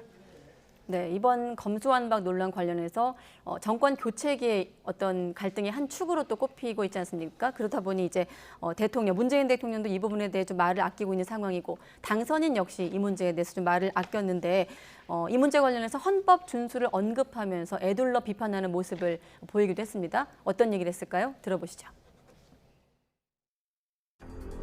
자유민주주의와 시장경제, 인권 이런 가치를 담고 있는 헌법이라는 것이 법전 안에 존재하는 것이 아니라 제가 선거운동 과정에서 많은 국민들을 뵙고 또 국민들의 민생 현장을 찾아다니면서 그 안에 바로 이러한 헌법 정신이 있다고 하는 것을 절실하게 깨달았습니다. 대통령의 첫째 임무는 이 헌법을 제대로 준수하고 이 헌법의 가치를 잘 실현하는 것입니다. 이렇게 해야 우리에게 미래의 번영과 발전이 있는 것입니다. 네, 검수완박을 비판한 게 아니라 지금 헌법을 강조했기 때문에 그간의 어떤 입장과 지금 발언을 좀 연결해서 생각을 해볼 필요가 있는데 검수완박에 대한 입장을 물을 때마다 당선인 측은 헌법 수호, 헌법 가치를 말했고 오늘 이제 윤석열 당선인이 이렇게 말을 한 거를 연결해 보면 어떻게 해석할 수 있을까요? 검수완박 입법은 위헌이다. 그 얘기를 좀 하는 거죠. 네. 예, 이걸 에둘러서 직접적으로 딱 언급을 하지 않았다고는 하지만 사실은 거의 직접 언급한 거나 다름이 없다라고 생각합니다. 그래서 검수완박 입법은 나는 원칙적으로 반대다라고 하는 입장을 좀 분명히 한 게 아닌가 이런 생각이 좀 들어요. 근데 이제 의문점은 남죠. 그러니까 중재안이 나오기까지 권성동 원내대표가 과연 이 사안과 관련해서 당선인과 전혀 상의를 하지 않았을까. 어찌됐건 윤핵관 가운데 한 사람인데 또 이거 굉장히 또 중대한 법안 아니겠습니까? 이제 그런 상태에서 당선인 측과 전혀 교감 없이 중재안에 그냥 덜컥 합의를 했을 리가 없다라는 이제 관측도 있어요. 그런 점에서 볼 때 그럼 과연 윤 당선인의 진위는 어디에 있느냐 이제 하는 게 또 다른 이제 의문점으로 일각에서 제기되고 있기도 한데 좀 그런 건 있었던 것 같아요. 그러니까 이 중재안이 나오고 난 뒤에 국민의힘의 핵심 지지층들이 상당히 반발을 많이 했던 것 같아요. 그러니까 우리가 윤석열이라고 하는 인물을 우리 당으로 끌고 와서 대통령까지 만든 데에는 문재인 정부 하에서 이루어졌던 권력형 비리 수사 좀 철저하게 해서 이 부분도 청산하기를 원해서 우리가 데리고 왔는데 결국 이걸 무력화시키는 법안에 찬성해 준 거나 다름없지 않느냐 또는 일부 동조해 준 거나 다름없지 않느냐라고 하는 이제 비판론이 있었던 거예요. 그래서 그런 비판 여론 때문에 이제 어떻게 보면 윤 당선인 측에서 전략 수정을 조금 한 게 아닌가 싶어요. 그래서 본래의 입장으로 좀 되돌아간 그런 상황이 아닌가 이렇게 생각을 합니다. 네, 전략 수정. 실제로 당선인이 어제 원내대표와 인수위 사무실에서 30분 동안 독대를 하면서 이 중재안을 원점 검토하자, 재검토하자 이렇게 주문한 것으로 전해지고 있습니다. 앞서 민주당 박지원 위원장이 사퇴 배우가 윤석열 당선인이다라고 또 주장했던 것과 또 연결 지어서 또 생각이 들기도 하고요. 어떻게 보십니까? 예, 그런데 얼마 후면 당선인이 아니라 윤석열 대통령이 됐잖아요. 지지층만을 보는 것이 아니라 지지하지 않았던 국민들, 국민 전체를 봐야 되는 상황이라는 걸 다시 한번 강조하고 싶고요. 그리고 지금 인수위에서 지난주에 박병석 국회의원 중재안을 여야가 받아들인 것에 대해서 존중한다라고 밝히지 않았습니까? 그런데 며칠 만에 갑자기 또 당선인에서 이렇게 뭔가 반대하는 듯한 입장이 나오는 거 보니까 인수위 내부에서라던가 권성동 원내대표라던가 당선인 측이 각각 다른 생각을 하고 있다. 저는 좀 이런 생각이 듭니다. 다만 여소야대 국면이 다가오는 것은 분명히 현실이고요. 그런 것을 무시하고 당선인의 뜻을 받아서 모든 것을 국민의힘이 처리하기는 사실상 불가능합니다. 그렇기 때문에 타협안을 만들고 중재안을 만들려는 노력이 계속되는데 지금처럼 마치 정의당에서 지적하는 것처럼 당선인에 의한 오더 정치가 된다면은 오히려 국민의힘의 존재 가치가 더 좀 낮게 평가되지 않을까 저는 그렇게 분석을 합니다. 네, 그래서 당선인 측은 좀 거리를 두는 모습이고 민주당은 이 같은 당선인이 중재안에 반대 의사를 보인 것에 대해 반발을 하고 있습니다. 어떤 얘기를 주고받았을까요? 한번 들어보시죠. 특히 이제 향후 집권 여당이 돼야 될 국민의힘의 원내대표로부터 그 상황을 보고받은 것이지 어떠한 개입이나 주문을 한 것은 아니라는 말씀을 다시 드리겠습니다. 의회민주주의의 원칙, 삼권 분립의 헌법 정신이 이렇게 허망하게 무너져 내리는 현장을 봤습니다. 참으로 참담하고 개탄하지 않을 수 없습니다. 국민의힘이 공당의 역할을 정말 포기한 것인가? 이제는 대통령 당선인이나 또 그 권력자의 말 한마디에 거수기가 되고 말아버린 것인가? 정말 실망스러운 모습입니다. 네, 윤호중 비대위원장이 이렇게 말을 했습니다. 삼권 분립의 헌법 정신이 허망하게 무너져 내리는 현장을 봤다. 이렇게 말하니까 이제 배현진 대변인도 이를 의식해서 중재안을 보고받았을 뿐이지 개입이나 주문은 없었다며 이제 선을 그었어요. 네, 그러니까 사실은 좀 제 생각으로는 지금 이 시기에는 안 만나는 것이 오히려 더 바람직하지 않았나 이런 생각이 들어요. 네. 그러니까 만나더라도 뭐 비공식으로 조용히 만날 수도 있는데 왜 그랬을까? 그런 그 정무적 판단 부분에서는 여전히 뭐 그 윤 당선인 스스로가 정치 경험이 많지 않아서 그런지 모르겠는데 조금 뭐 흔히 하는 얘기로 감이 좀 떨어지는 감이 없잖아 있다 이렇게 생각을 하고요. 그런데 그렇다고 해서 지금 민주당이 저렇게 비판할 과연 자격이 있는지 잘 모르겠어요. 그러니까 문재인 정부 5년 내내 이 민주당이 뭐 좋은 말로 당정청 원팀 정신을 강조하면서 청와대가 잘못 가고 있는 부분에 대해서 말 한마디 제대로 못했잖아요. 그래서 심지어 뭐 민주당이 청와대 출장소라는 이런 얘기까지 들어왔었는데 그런데 지금 이제 입장이 좀 바뀌니까 저런 얘기를 하는 것 저것도 좀 문제다. 그런데 한 가지 이제 분명한 것은 그럼에도 불구하고 윤 당선인에게 국민이 기대를 하는 것은 문재인 정부하고는 달라지기를 원하는 거 아니겠습니까? 그래서 뭐 당정청 관계 부분도 뭐 너무 일사불란하게 또 무조건 청와대가 결심하면 또는 대통령이 결심하면 그대로 가는 그런 상황을 원하는 것은 아니다. 그런 점은 좀 참고할 필요가 있고 그런 점에서 이번 같은 이 중대 사안과 관련해서 협의를 하는 방식도 조금 더 좀 신중했어야 될 필요가 있지 않나 이렇게 생각을 합니다. 곧 행정부의 수장이 됩니다. 대통령 당선인이. 그런데 입법부에 있는 원내대표를 불러서 보고를 받는다. 사실 이것도 그렇게 바람직한 모습은 아니라고 생각을 하고요.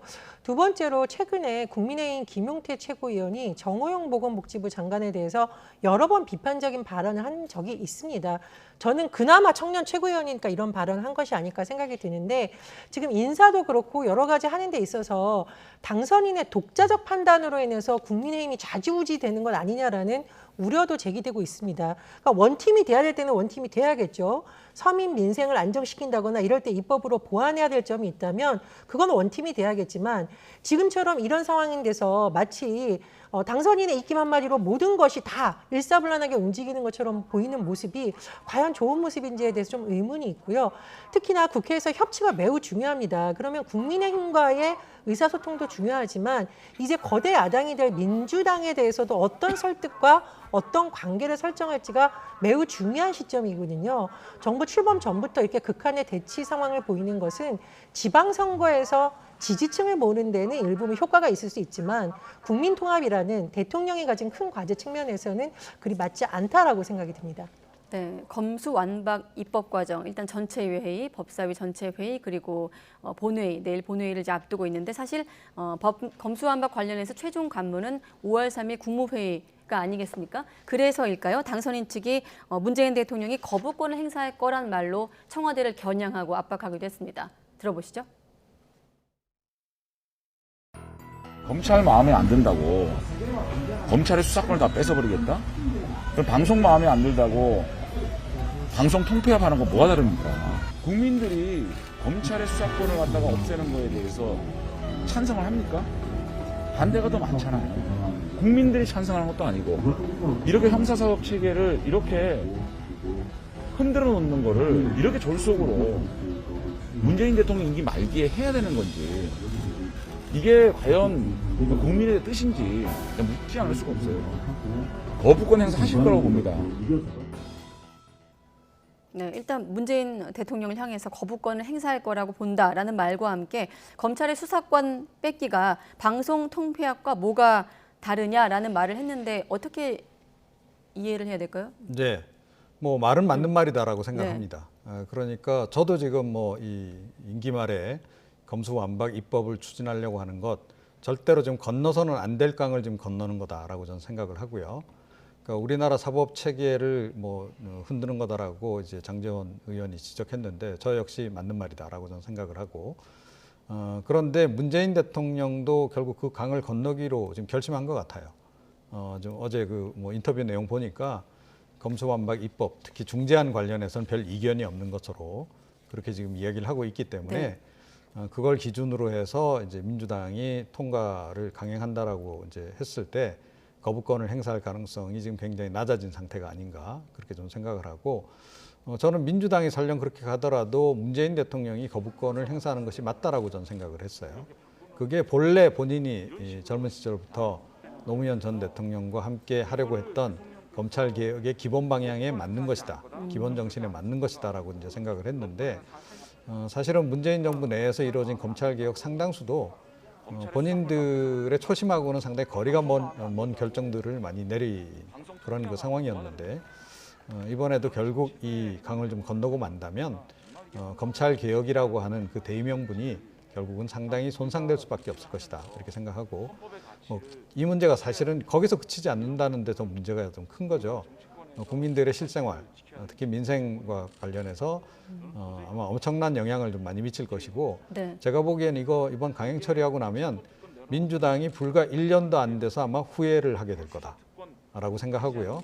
이 결과적으로 이 대통령 입장에서는 새 대통령 입장에서는 정치 보복을 하기 아주 용이한 구조를 만들어서 그냥 갖다 바치는 이런 상황으로 전개될 것이다. 저는 그렇게 생각을 합니다. 일단은 국회에서 입법 과정에 대해서 논의하는 것을 과거의 권위주의 정부에서 했던 군사 통폐합에 비교한다는 것도 좀 부적절하고 본인도 국회의원인데 이런 표현을 쓴 것이 참 적절한가에 대한 의문이 있고요. 그리고 수사 기소 분리에 대한 부분은 윤석열 당선인이 검찰총장 청문회에 관련됐을 때 당시 금태섭 의원의 질문에 대해서 아주 매우 바람직한 방향이라고 밝힌 바가 있습니다. 그래서 세부적인 내용에 있어서 우려가 제기되는 부분에 대해서 논의하고 협의하는 것은 필요할 수 있으나 마치 검찰의 수소 기소를 분리하는 것 자체를 국민에게 엄청난 폐가 가고 무슨 부패를 막으려는 시도라고 하는 것은 당선인이 예전에 했던 말과도 대치되는 부분이 아닌가 이런 생각이 듭니다.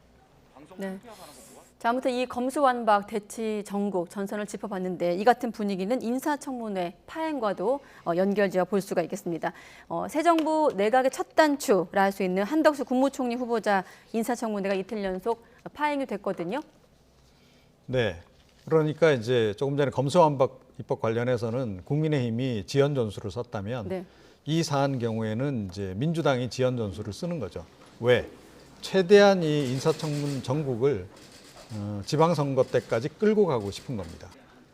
시간은 결국은 그래도 우리 편일 거다라고 좀 생각을 하는 거예요. 그러니까 아무래도 당선인 입장에서는 뭐 새 정부 출범 초기에 내각을 빨리 출범시키고 싶지 않겠습니까? 이제 그런데 이게 점점 지연된다 그러면 초조해질 수밖에 없는 거죠. 심리적으로도 그렇고 또 국민들이 보기에도 상당히 이제 불안하게 이제 바라볼 수밖에 없는 거고 이제 그런 부분을 지금 노리는 겁니다. 그래서 뭐 지금 이유는 뭐 그 자료 제출이 좀 미흡하다 뭐 이런 얘기를 들고 있는데 그게 본질적인 이유는 아니다. 그거보다는 오히려 어떤 형태로든 지금 인사청문 자체를 일정 자체를 계속 지연시켜 나가는 것이 민주당의 1차 목표가 아닌가 이렇게 생각을 합니다.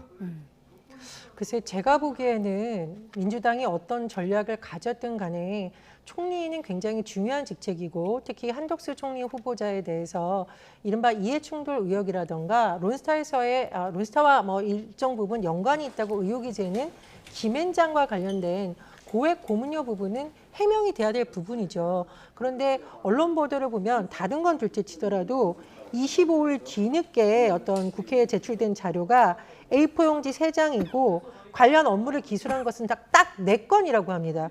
도대체 20억 원이 넘는 고문료를 받아서 어떻게 딱 4건의 일을 했는지 정말 이건 불투명하기 때문에 계속 혹시나 로비스트, 즉 관료 출신들이 인적 네트워크를 활용한 밝힐 수 없는 일을 한 것이냐라는 의혹이 제기되기 부분이기에 이 부분에 대해서 보다 성실하게 자료를 제출하고 소명하는 것 또한 지금 총리 후보자의 의무라고 생각을 합니다. 네, 자, 청문회가 이제 파행이 되면서 다음 달 5월 2일, 3일 실시하기로 이제 변경이 됐거든요. 연기가 됐는데 날짜만 놓고 봤을 때 공교롭게도 지금 검수완박 공포 목표 날짜가 5월 3일인 점과 또 맞물려서 볼 수도 있겠고 그 다음 날은 또 5월 4일은 한동훈 법무부 장관 인사청문회도 있거든요.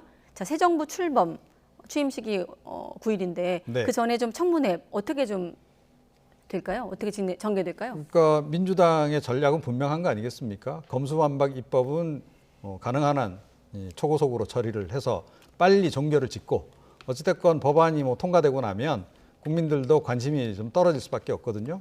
당연히 이제 언론도 이제 보도 지면이 많이 줄어들 수밖에 없을 것이고 그렇게 되면 곧바로 이제 인사청문 전국으로 넘어간다 이렇게 생각을 하는 겁니다. 그래서 인사청문 전국을 좀 뒤로 이 검수완박 입법 이후로 좀 살짝 밀어놓은 거죠. 미루고 이제 이때부터 본격적으로 인사청문 전국으로 들어가서 정치적 공세를 계속 펼치기 시작하고 지금 뭐 여러 가지 이제 후보자들과 관련한 의혹 보도가 계속 이어지고 있으니 그거를 계속 증폭시켜 나가면 지방선거 때는 이 윤석열 정부에 대한 견제 심리를 상당히 유발할 수 있을 것이다. 이런 이제 전략적인 판단을 내리고 네. 이렇게 임할 것으로 이렇게 보입니다. 네, 지금 5월 3일, 5월 4일 그다음에 취임식은 5월 10일이고 쭉 날짜를 한번 봤을 때 평론가님은 어떻게 보십니까? 그런데 청문회에 민주당만 참가하는 것은 아닙니다. 국민의힘 의원들도 참가하는 것이고요. 국회 인사청문회의 목표는 현 정부나 차기 정부에 대한 견제에 있는 것만이 아니라 장관 후보자들과 총리 후보자가 과연 그 직을 수행하는 것인지 말 그대로 제대로 검증을 해야 되는 의무를 갖고 있습니다. 그렇기 때문에 이것이 뭐 정치적으로 누구에게 유리하냐 불리하냐를 떠나서 국민의힘에서도 장관 후보자들에 대해서 깐깐하게 검증을 해야 되는 것은 당연한 의무이자 책무이고요. 또 하나 일부 장관 후보자들과 대다수 인사들에게 지금 제기되고 있는 아빠 찬스 의혹은 민주당이 굳이 공세를 하지 않더라도 언론 보도를 통해서 매일 연이어 나오고 있는 부분이거든요. 네. 그런 부분에 대해서도 어떤 의혹이 해명이 돼야 되는 것이고 그래서 결과적으로 그것이 윤석열 정부에 대한 부담이 된다면 그것은 차기 정부에서 책임을 져야 되는 부분이라고 생각을 합니다. 네, 앞서 이평론가님께서 문재인 대통령 언급 잠깐 하셨는데 퇴임을 2주 앞두고 언론사와 인터뷰를 했습니다. 뭐 기자간담회도 했습니다만 언론과 인터뷰 내용 잠깐 주요 내용 들어보겠습니다. 어쨌든 결과적으로 지금 이제 그 다른 당 후보가 돼서 대통령 당선된 것은 그런 참 아이러니한 일이 됐죠. 예. 그분의 발탁이 문제였나? 그분을 우리 편으로 이렇게 뭐 어쨌든 잘 했어야 뭐 됐었나? 예. 모르겠습니다. 어쨌든 예. 검수완박은 필히 맞겠다라고도 얘기를 했습니다. 반드시 저지하겠다. 이런 식의 표현을 쓰는 것은 저는 굉장히 부적절하다고. 예. 국민의 피해를 막겠다라는 그런 명분으로 그렇게 얘기를 하는 것으로 저는 보도에서 봤습니다. 예, 그냥 편하게 국민을 덜먹이면 안 되죠. 예. 진짜 그 국민을 이야기하려면 정말 많은 고민이 있어야 돼요. 예. 네, 윤석열 대통령 당선인의 어떤 당선에 대해서 참 아이러니하다라는 답변을 했습니다. 그러니까 윤석열 당선인을 탄생시킨 그 제일 주역이 누구냐는 거죠. 결국 문재인 대통령 아니겠습니까? 윤석열 당선인을 발탁을 해서 전격적으로 기수 파괴까지 하면서 검찰총장으로까지 기용한 당사자도 문재인 대통령인 거고 또 이 윤 당선인을 뭐 사실 알고 보면 검찰총장에서 내쫓기 위해서 직간접적으로 법무부 장관, 정치인 법무부 장관을 임명해서 압박을 가한 것도 따지고 보면 문재인 대통령인 거죠. 그러니까 아마 이 부분에 대해서는 참 착잡할 겁니다. 그런 표현을, 그런 심정을 저렇게 이제 표현한 게 아닌가. 그리고 조금 전 이제 인터뷰 내용에서도 이제 들었지만 뒤에 가셔서는 좀 이렇게 얼버무리는 이제 그런 그 상황까지도 이제 볼 수 있었는데 아마 이와 관련해서는 사실은 정치적으로 일말의 좀 책임감도 느끼셔야 될 문제다라고 저는 생각을 해요. 그러니까 사실 뭐 무난하게 이 정권 관리를 잘했다라고 한다면 정권이 이렇게 넘어갔겠습니까? 근데 그런 부분과 관련해서는 사실은 좀 어저께 그런 발언은 별로 없어서 조금 유감스럽게 좀 생각을 합니다. 저는 조금 다른 점을 봤는데요. 문재인 대통령이 윤석열 검찰총장 임명하고 하는 과정에서 굉장히 신뢰를 많이 보이면서 검찰 개혁의 주체가 되어라는 식의 당부를 굉장히 많이 했거든요. 그러니까 윤석열 검찰총장 후보자가 검찰도 잘 알고 여러 가지 수사도 했고 이른바 적폐청산 수사와 관련된 업무를 해봤으니 이제는 오히려 검찰 내부를 설득할 수 있는 개혁안을 잘 만들 수 있겠느냐는 기대를 했는데 오히려 그런 인물이 마치 검찰을 대변하는 것처럼 하는 모습에 대해서 좀 비판적 입장을 내보인 것이 아닌가 생각이 들고요. 네. 특히나 지금 윤석열 대통령 당선인이 당선된 이후로 검찰공화국으로 회귀한다 이런 논란이 제기되고 있잖아요. 그런 점에서 좀 비애를 표현한 것이 아닌가 그렇게 해석을 합니다. 네, 또 한 가지 검수완박 입법을 반드시 저지하겠다고 밝힌 한동훈 후보자에 대해서는 또 좀 날선 비판을 하기도 했거든요. 특히나 이제 편하게 국민을 들먹이면 안 된다라는 말을 덧붙이기도 했고요. 네, 뭐 이제 상당히 감정이 담긴 그런 발언이 아니었나 이런 생각이 좀 들어요. 그런데 국민을 편의적으로 해석하기는 뭐 사실은 문재인 정권도 만만치 않았다라고 저는 생각을 하고 문재인 대통령 역시 마찬가지였다라고 저는 봅니다. 그런 부분에서 사실은 뭐 국민에게 좀 유감 표명 같은 것들이 어제 인터뷰 내용에서 좀 많이 좀 여기저기서 좀 나와주기를 저는 기대했는데 그런 것이 없었던 것은 굉장히 좀 불편하게 좀 생각을 하고요. 네. 그리고 결국 어제 이 발언을 통해서 나는 검수완박 입법 편이다 하는 것을 분명히 했다라고 저는 생각을 합니다. 그 뭐 여러 가지 이제 이유가 있을 거라고 생각하는데 이게 과연 이제 향후에 정치 또 지방선거에 또 어떤 영향을 미칠지는 모르겠는데 저는 이런 태도를 보이는 것도 좀 바람직하지 않다. 그러니까 권력형 비리 수사를 어찌됐건 문재인 정권 내내 사실은 수사를 무마시키기 위해서 굉장히 애를 많이 썼던 것 국민들이 다 아는 사실이고 네. 그런 것이 없었다면 윤석열 당선인도 탄생하지 않았을 것이고 이런 것을 이제 온 국민이 잘 알고 있는 상황에서 너무 본인은 뭐 지금 그런 일하고 전혀 별개인 것처럼 그렇게 이야기를 하는 것 그리고 조금 전에 말씀드렸듯이 젊은 시절에 가졌던 본인의 소신 그것과 달리 가고 있는 지금 검수완박 입법에 대해서 결국은 찬성하고 마는 그런 이제 어떻게 보면 현실주의적인 선택을 하고 마는 그런 모습 저는 좀 개인적으로 좀 안타깝게 생각합니다. 네, 앞서 대통령 발언 옆에 한동훈 후보자 입장도 있었습니다. 검수완박에 침묵하는 건 양심의 문제라는 입장을 밝히기도 했고요. 그런데 지금 검사라기보다는 법무부 장관 후보자의 입장이잖아요. 그렇다면 이제 곧 행정부의 일환이 되는 것이죠. 그런 상황에서 저런 표현을 격하게 쓰는 것이 맞느냐에 대해서는 의문이 제기될 수 있다고 보고요. 네. 한동훈 지금 법무부 장관 후보자가 본인과 관련된 사건과 이후에 대해서도 그 굉장히 일부 여권 관계자들의 이름을 조목조목 언급을 한 적이 있습니다. 그런데 제가 누누이 말씀드리듯이 법무부 장관이 본인을 지지했든 지지하지 않든 전 국민을 상대로 어떤 업무를 해야 되는 행정을 책임지는 임무도 있습니다. 그래서 이런 발언이 과연 적절한가에 대해서는 충분히 비판이 제기될 수 있다고 보고요. 두 번째로 지금 국회에서 입법 중인 과정에 대해서 장관 후보자가 이렇게 얘기하는 것도 참 흔치 않은 일입니다. 그래서 이것이 국민이란 말을 자꾸 쓰는데 본인과 검찰이 말하고자 하는 말을 국민이란 말을 빌어서 쓰는 것이 아닌가라는 비판이 제기되는 것이고요. 세 번째로 우리가 보통 국민이라고도 하지만 조금 더 구체적으로 할 때 국민 여론이라는 표현을 쓰잖아요. 네. 국민들의 의견이 다 다를 수 있으니까요. 한동훈 후보자 장관 지명에 대한 여론조사 결과를 보면 그렇게 찬성 여론이 높지 않고요. 윤석열 당선인에 대한 어떤 지지라든가 이런 부분을 봐도 역대 대통령 당선인의 같은 시기와 비교했을 때 여론조사에서 매우 낮은 수치가 나오고 있습니다. 따라서 국민이란 말을 함부로 쓸 것이 아니라 그럼 왜 여론의 기대가 이렇게 낮은 것인지 먼저 돌아보고 그 다음에 국민이라는 용어를 쓰는 것이 맞다고 생각을 합니다. 네, 자 검수완박 전국 또 인사청문회 전국을 쭉 짚어봤는데 두 분 모두 이 같은 전국이 결국은 지방선거를 앞두고 있다는 점에 주목을 했습니다. 지방선거 얘기 간단히 하고 마무리 짓겠습니다. 자, 먼저 서울시장 같은 경우는 민주당 박주민 의원이 이제 경선 도전 포기를 선언하면서 송영길 전 대표, 또 김진애 전 의원 2파전으로 압축이 됐고 또 최대 격전진 경기지사 같은 경우는 김은혜 의원과 김동연 전 부총리 양강 구도가 형성됐습니다.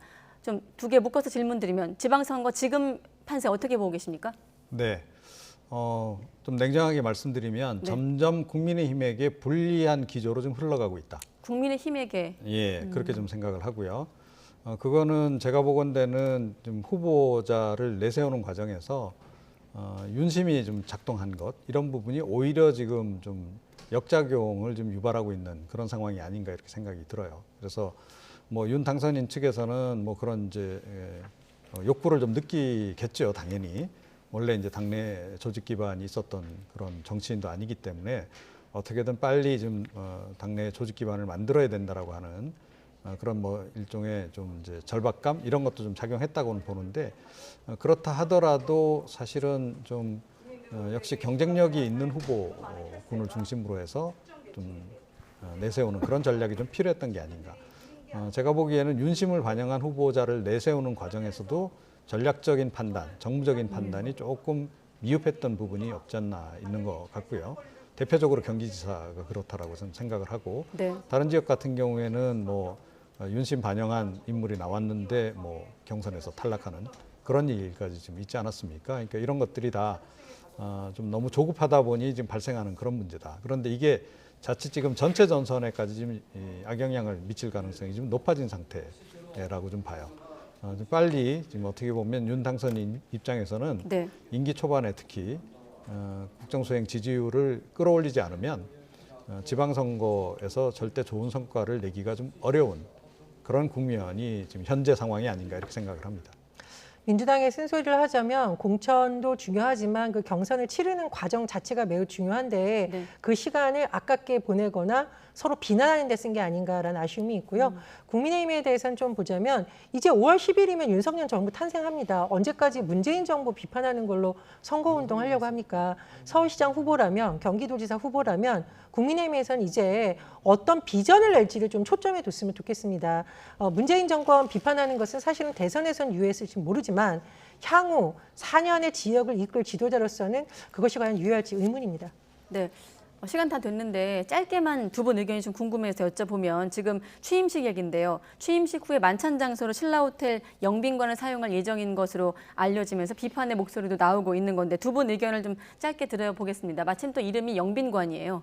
어떻게 보십니까? 네, 글쎄요. 저는 호텔에서 하는 것보다 역시 공적인 장소에서 하는 것이 더 바람직하지 않았나 이런 생각이 들고 취임식 이번에 이제 오랜만에 다시 이제 국회에서 하지 않습니까? 네. 국회에도 영빈관이 있지 않습니까? 사랑제.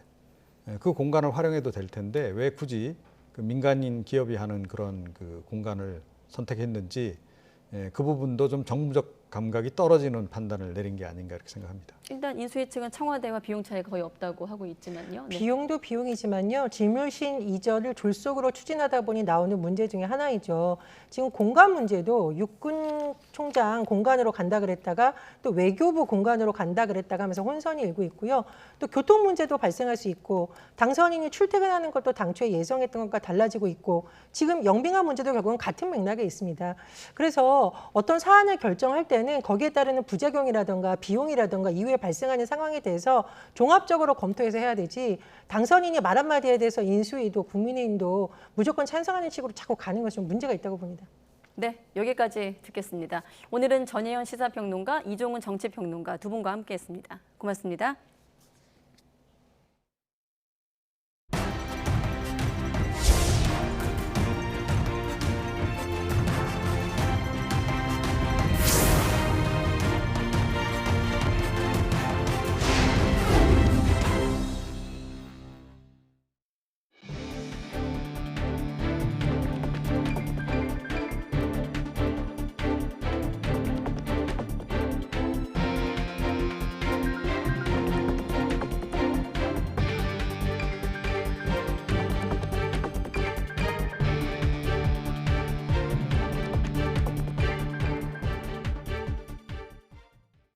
검수완박 법안 처리와 관련해 선거범죄 수사권과 중대범죄수사청 설치가 핵심 쟁점으로 떠올랐습니다.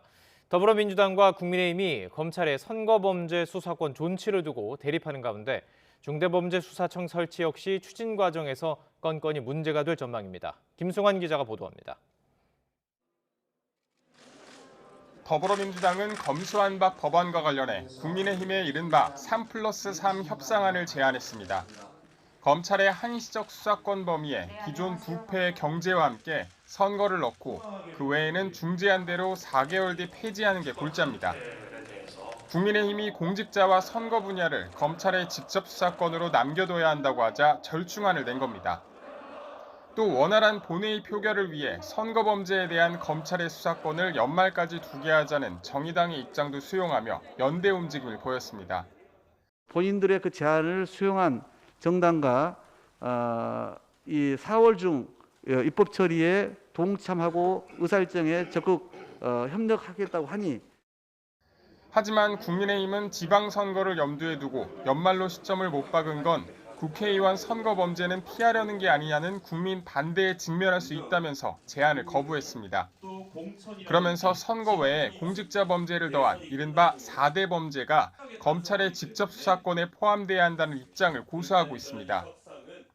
그 합의 사항이 국민에게 수용이 되지 않을 때는 당연히 재논의하고 재협상을 해야 되고 국민의 뜻에 맞춰가는 것이 저는 정치권의 책무다.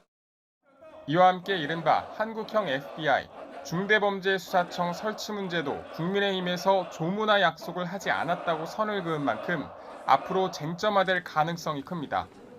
검수완박 중재안에 따르면 검찰의 한시적 수사권은 중수청이 설치되면 폐지되는데 청장을 어떻게 임명할지, 소속 부처는 어디에 둘지, 공수처와의 관계 등 현안이 쌓여 있습니다. 중수청 설치가 사실상 검수완박의 완결로 꼽히지만 윤당 선인이 이에 부정적인 만큼 새 정부에서 시간표대로 추진될지도 미지수입니다. YTN 김승환입니다. 경기지사 선거에서 맞붙게 된 더불어민주당 김동연 후보와 국민의힘 김은혜 후보가 맞대결 첫날부터 거센 신경전을 벌였습니다. 민주당 김동연 후보는 오늘 국회에서 기자들과 만나 윤석열 당선인의 아바타인 김은혜 의원이 후보가 돼 이번 선거가 정치 논쟁이 될까 걱정하고 있다고 밝혔습니다. 이어 유승민 전 의원이 후보가 됐다면 같은 경제 전문가로서 경기도 경제 활성화를 위한 좋은 승부를 할 수 있을 것으로 생각했다고 꼬집기도 했습니다. 이에 국민의힘 김은혜 후보는 SNS를 통해서 김동연 후보는 문재인 정권의 실패한 부동산 정책을 주도한 상징이자 요체라고 비판했습니다. 특히 정책 실패 책임자들을 공천에서 배제한다던 민주당 측 입장은 눈속임용 쇼였느냐며 실패한 경제부총리와 추진력 있는 젊은 일꾼 중 누굴 선택하겠느냐고 강조했습니다. 더불어민주당 6일 지방선거 광주광역시장 후보로 강기정 전 청와대 정무수석이 확정됐습니다. 민주당 중앙당 선거관리위원회는 강 전 수석이 광주광역시장 경선에서 득표율 57.14%를 기록해서 42.86%로 나타난 이용섭 현 시장을 누르고 최종 후보로 선출됐다고 밝혔습니다. 국민의힘에서는 공천 잡음이 끊이지 않고 있습니다. 특히 공천이 본선보다 치열하다는 경북에서 지역구 국회의원들의 사심 공천이라는 반발이 나오면서 후폭풍이 만만치 않을 것으로 보입니다. 허성준 기자가 보도합니다. 국민의힘 경북도당 앞은 집회로 연일 몸살입니다. 격앙된 지지자들이 삭발식을 벌이고 경찰과 몸싸움도 마다치 않습니다. 이강덕 경북 포항시장과 장욱현 영주시장 등 지지율이 높은 현직 시장을 경선 대상에서 배제한 데 대한 항의가 이어지는 겁니다. 국민의힘 중앙당이 이들에 대한 재심을 결정했지만 불씨는 이미 극에 달했습니다. 저와 정치적 경쟁자이자 이번 포항시장 선거의 최대 이해관계자가 주도한 불공정하고 비상식적인 결정을 결코 승복할 수 없기 때문입니다. 경북 경산에서도 공천 결과에 대한 반발이 극심합니다. 무려 13명이 공천 경쟁을 벌이는 상황에 경선이 아닌 한 명이 단수 공천되면서 나머지 후보들이 집단 반발하고 나선 겁니다. 경쟁할 기획도 없이 단수 추천한다는 것은 이것은 바로 잡아야 되고 저희들은 불공정하다고 생각하고 있습니다. 최고위원회의에서 옳은 결정을 해줄 것으로 믿고 그것도 안 된다면 나머지 후보들이 연대해서 끝까지 싸울 계획입니다. 이뿐만 아니라 경선 방법에 대한 항의도 빗발칩니다. 휴대폰을 통한 일반 시민 여론조사 결과가 절반을 차지하지만 노인층이 많은 농어촌에서는 현실성이 떨어진다는 겁니다. 어른들이 지금 일하면서 그리고 공유로는 보이스피싱이라는 그러한 전화를 받지 않는 분들을 위해서 유선 전화로 한 50% 하는 것이 합리적이다. 저는 그렇게 보고 있습니다. 선거구 곳곳에서 지역 국회의원들이 주도하는 공천을 못 믿겠다는 목소리가 커지고 있습니다.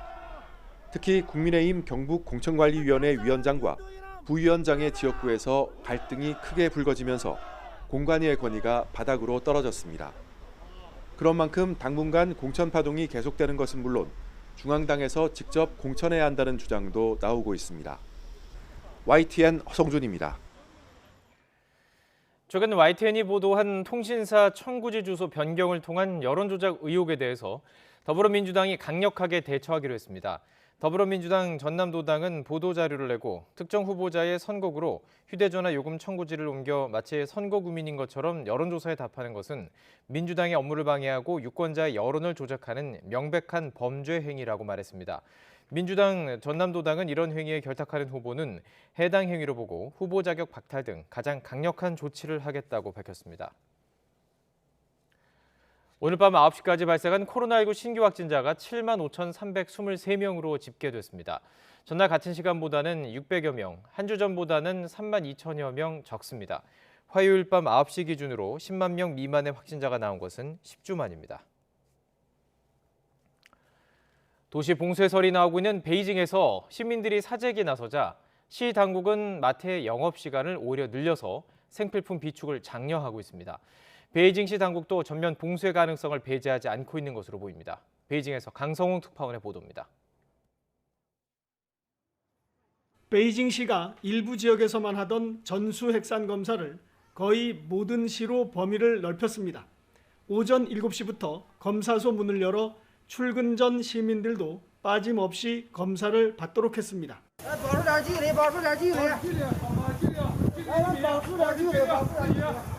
베이징의 하루 감염자 수는 아직 30여 명 수준. 하지만 숨어있는 감염자까지 모두 찾아내겠다는 겁니다. 전 시민 핵산 검사가 사실상 베이징 모든 지역으로 확대되면서 그만큼 감염자 숫자가 늘어날 가능성이 커졌습니다.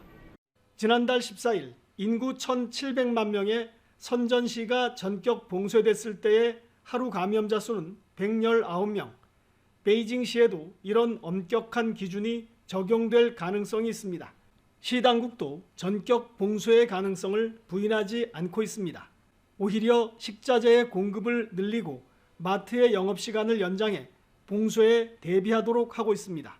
按照日均销售量的2倍保持库存，并从25日起提前半小时营业，晚上延迟闭店。 하지만 비축용 구매가 폭증하면서 일부 식료품은 벌써 공급이 딸리는 상태입니다. 간단히 데워서 먹을 수 있는 가공식품은 공장에도 재고가 없어 판매대는 그대로 비어 있습니다. 水饺什么时候进呢？因为现在进厂家也没货，就有些订也有可能也进不来。 베이징시는 전시민 핵산 검사의 결과를 보고 나서 봉쇄 여부를 결정할 것으로 예상됩니다. 따라서 이르면 이번 주 안에 판가름이 날 수도 있습니다. 베이징에서 YTN 강성웅입니다.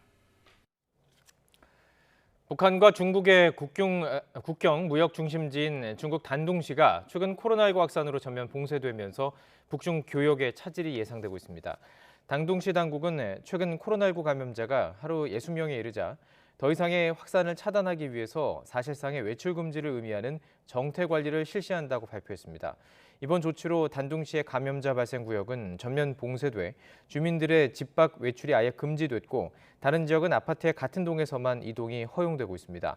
이에 따라 지난 1월부터 운행이 재개된 북한과 중국 간의 화물 열차도 정상적으로 다니기 어려워질 수 있다는 전망이 나오고 있습니다. 몰도바와 우크라이나 사이에 있는 친러시아 성향의 트란스니스트라 지역에 연쇄 폭발이 이어지고 있다는 현지 경찰 발표가 있었습니다. 우크라이나 측은 러시아의 계획된 도발이라며 이를 구실로 러시아가 돈바스처럼 군사 행동을 확대하려는 가짜 깃발 작전이라고 주장하고 있습니다. 김진호 기자의 보도입니다. 인구 47만 명의 트란스니스트리아는 소련 붕괴 이후 분리 독립을 선언하고 1992년 몰도바와의 전쟁을 거쳐 친러 성향의 분리주의 세력이 통제하는 국가 수립을 선포했습니다. 하지만 법률상 여전히 몰도바의 영토로 국제사회에서 국가로 인정받지 못하고 있습니다. 트란스니스트리아 경찰은 자칭 수도인 티라스폴의 국가보안부 건물에 25일 로켓 추진 수류탄을 사용한 것으로 추정되는 공격이 잇따라 발생했다고 밝혔습니다. 인명피해는 아직 보고되지 않았고 공격 배후도 확인되지 않았습니다. 이어 26일에는 그리고리 오폴스키 지역에 라디오 방송탑 2개가 파괴됐다고 내무부는 밝혔습니다. 이 사고로 인한 부상자는 없었다고 당국은 밝혔습니다. 트란스니스트리아에는 러시아군 1,500여 명이 평화유지군 명목으로 주둔하고 있으며 이들 병력은 서쪽에서 우크라이나를 침략하는 데 동원될 수 있다는 우려가 제기되고 있습니다. 우크라이나 측은 러시아의 계획된 도발로 이를 구실로 러시아가 돈바스처럼 군사행동을 확대하려는 가짜 깃발 작전이라고 주장했습니다. 러시아군 중부군관구 부사령관 루스탐 민네카예프 준장은 지난 22일 러시아군의 목표가 우크라이나 남부 지역을 완전히 통제하는 것이라며 이를 통해 트란스니스트리아로 가는 출구를 만들 수 있다고 말한 바 있습니다.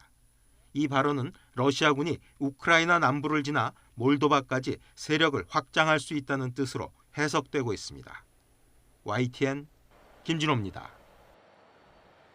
이 날이 따뜻해지면서 여름의 불청객 모기도 벌써 모습을 드러내고 있습니다. 미국에서 유전자 조작 모기를 이용해서 야생의 모기 수를 줄이는 실험을 한 결과 성공적이었다는 소식이 전해졌습니다. 최소라 기자입니다. 4에서 7mm의 몸통에 희고 검은 줄무늬가 있는 다리. 열대지방 등에 서식하는 이집트 순목입니다. 이집트 순목이 암컷은 알을 낳기 위해 사람 피를 빨아먹는데 그 과정에서 댕기열이나 지카 등 치명적인 바이러스를 전파합니다. Hides under vegetation. It's cryptic in terms of where the females lay their eggs, and work that FKMCD has done and work that I'm familiar with throughout southern Florida in general indicates a very high frequency of pesticide resistance in Aedes aegypti.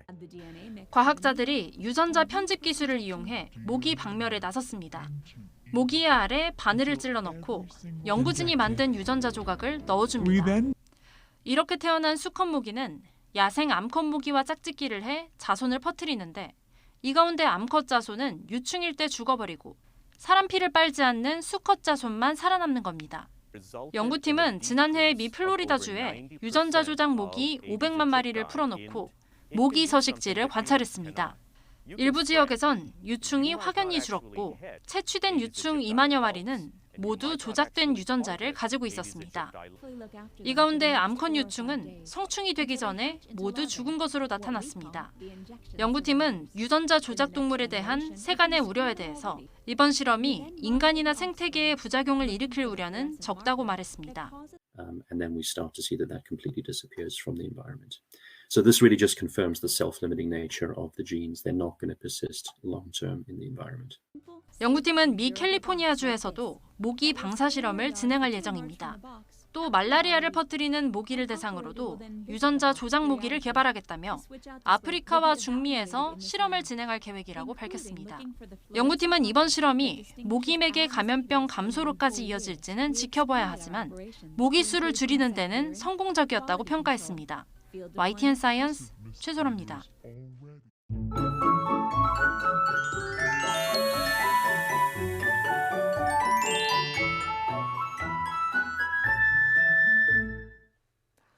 내일은 포근한 봄 날씨를 만날 수 있겠습니다. 고온 현상이 나타났던 중부지방은 기온이 내려가고 흐리고 비가 내리며 선선했던 남부지방은 기온이 오르면서 전국적으로 포근해질 것으로 보이는데 우선 아침에는 서울 기온이 11도, 대구 13도로 예년과 비슷하거나 조금 높은 수준이지만 오늘보다 크게 낮아지며 상대적으로 쌀쌀하겠습니다. 반면 낮 기온은 서울 23도, 대구 22도로 아침에 비해 10도 안팎으로 크게 오르겠습니다. 다만 일교차가 크게 벌어지는 만큼 건강 관리에 더욱 신경 써주시기 바랍니다. 또 대체로 맑겠지만 황사가 유입되면서 서쪽 지방을 중심으로 오전까지 공기가 탁해지는 곳이 있겠고 중부와 호남에는 아침까지 바람이 강하게 부는 곳이 있겠습니다. 내일 아침 기온 예년과 비슷하거나 조금 높겠습니다. 서울 11도, 대전 9도, 광주 11도, 부산 15도로 예상됩니다. 낮 기온도 예년과 비슷하거나 조금 높겠습니다. 서울 23도, 대전 23도, 광주 24도, 부산 20도로 예상됩니다. 금요일에는 곳곳에 또 한 차례 비가 오겠고 이후 기온이 조금 더 내려갈 전망입니다. 날씨 정보였습니다. 이상으로 뉴스나이트 마치겠습니다. 함께해 주신 여러분 고맙습니다.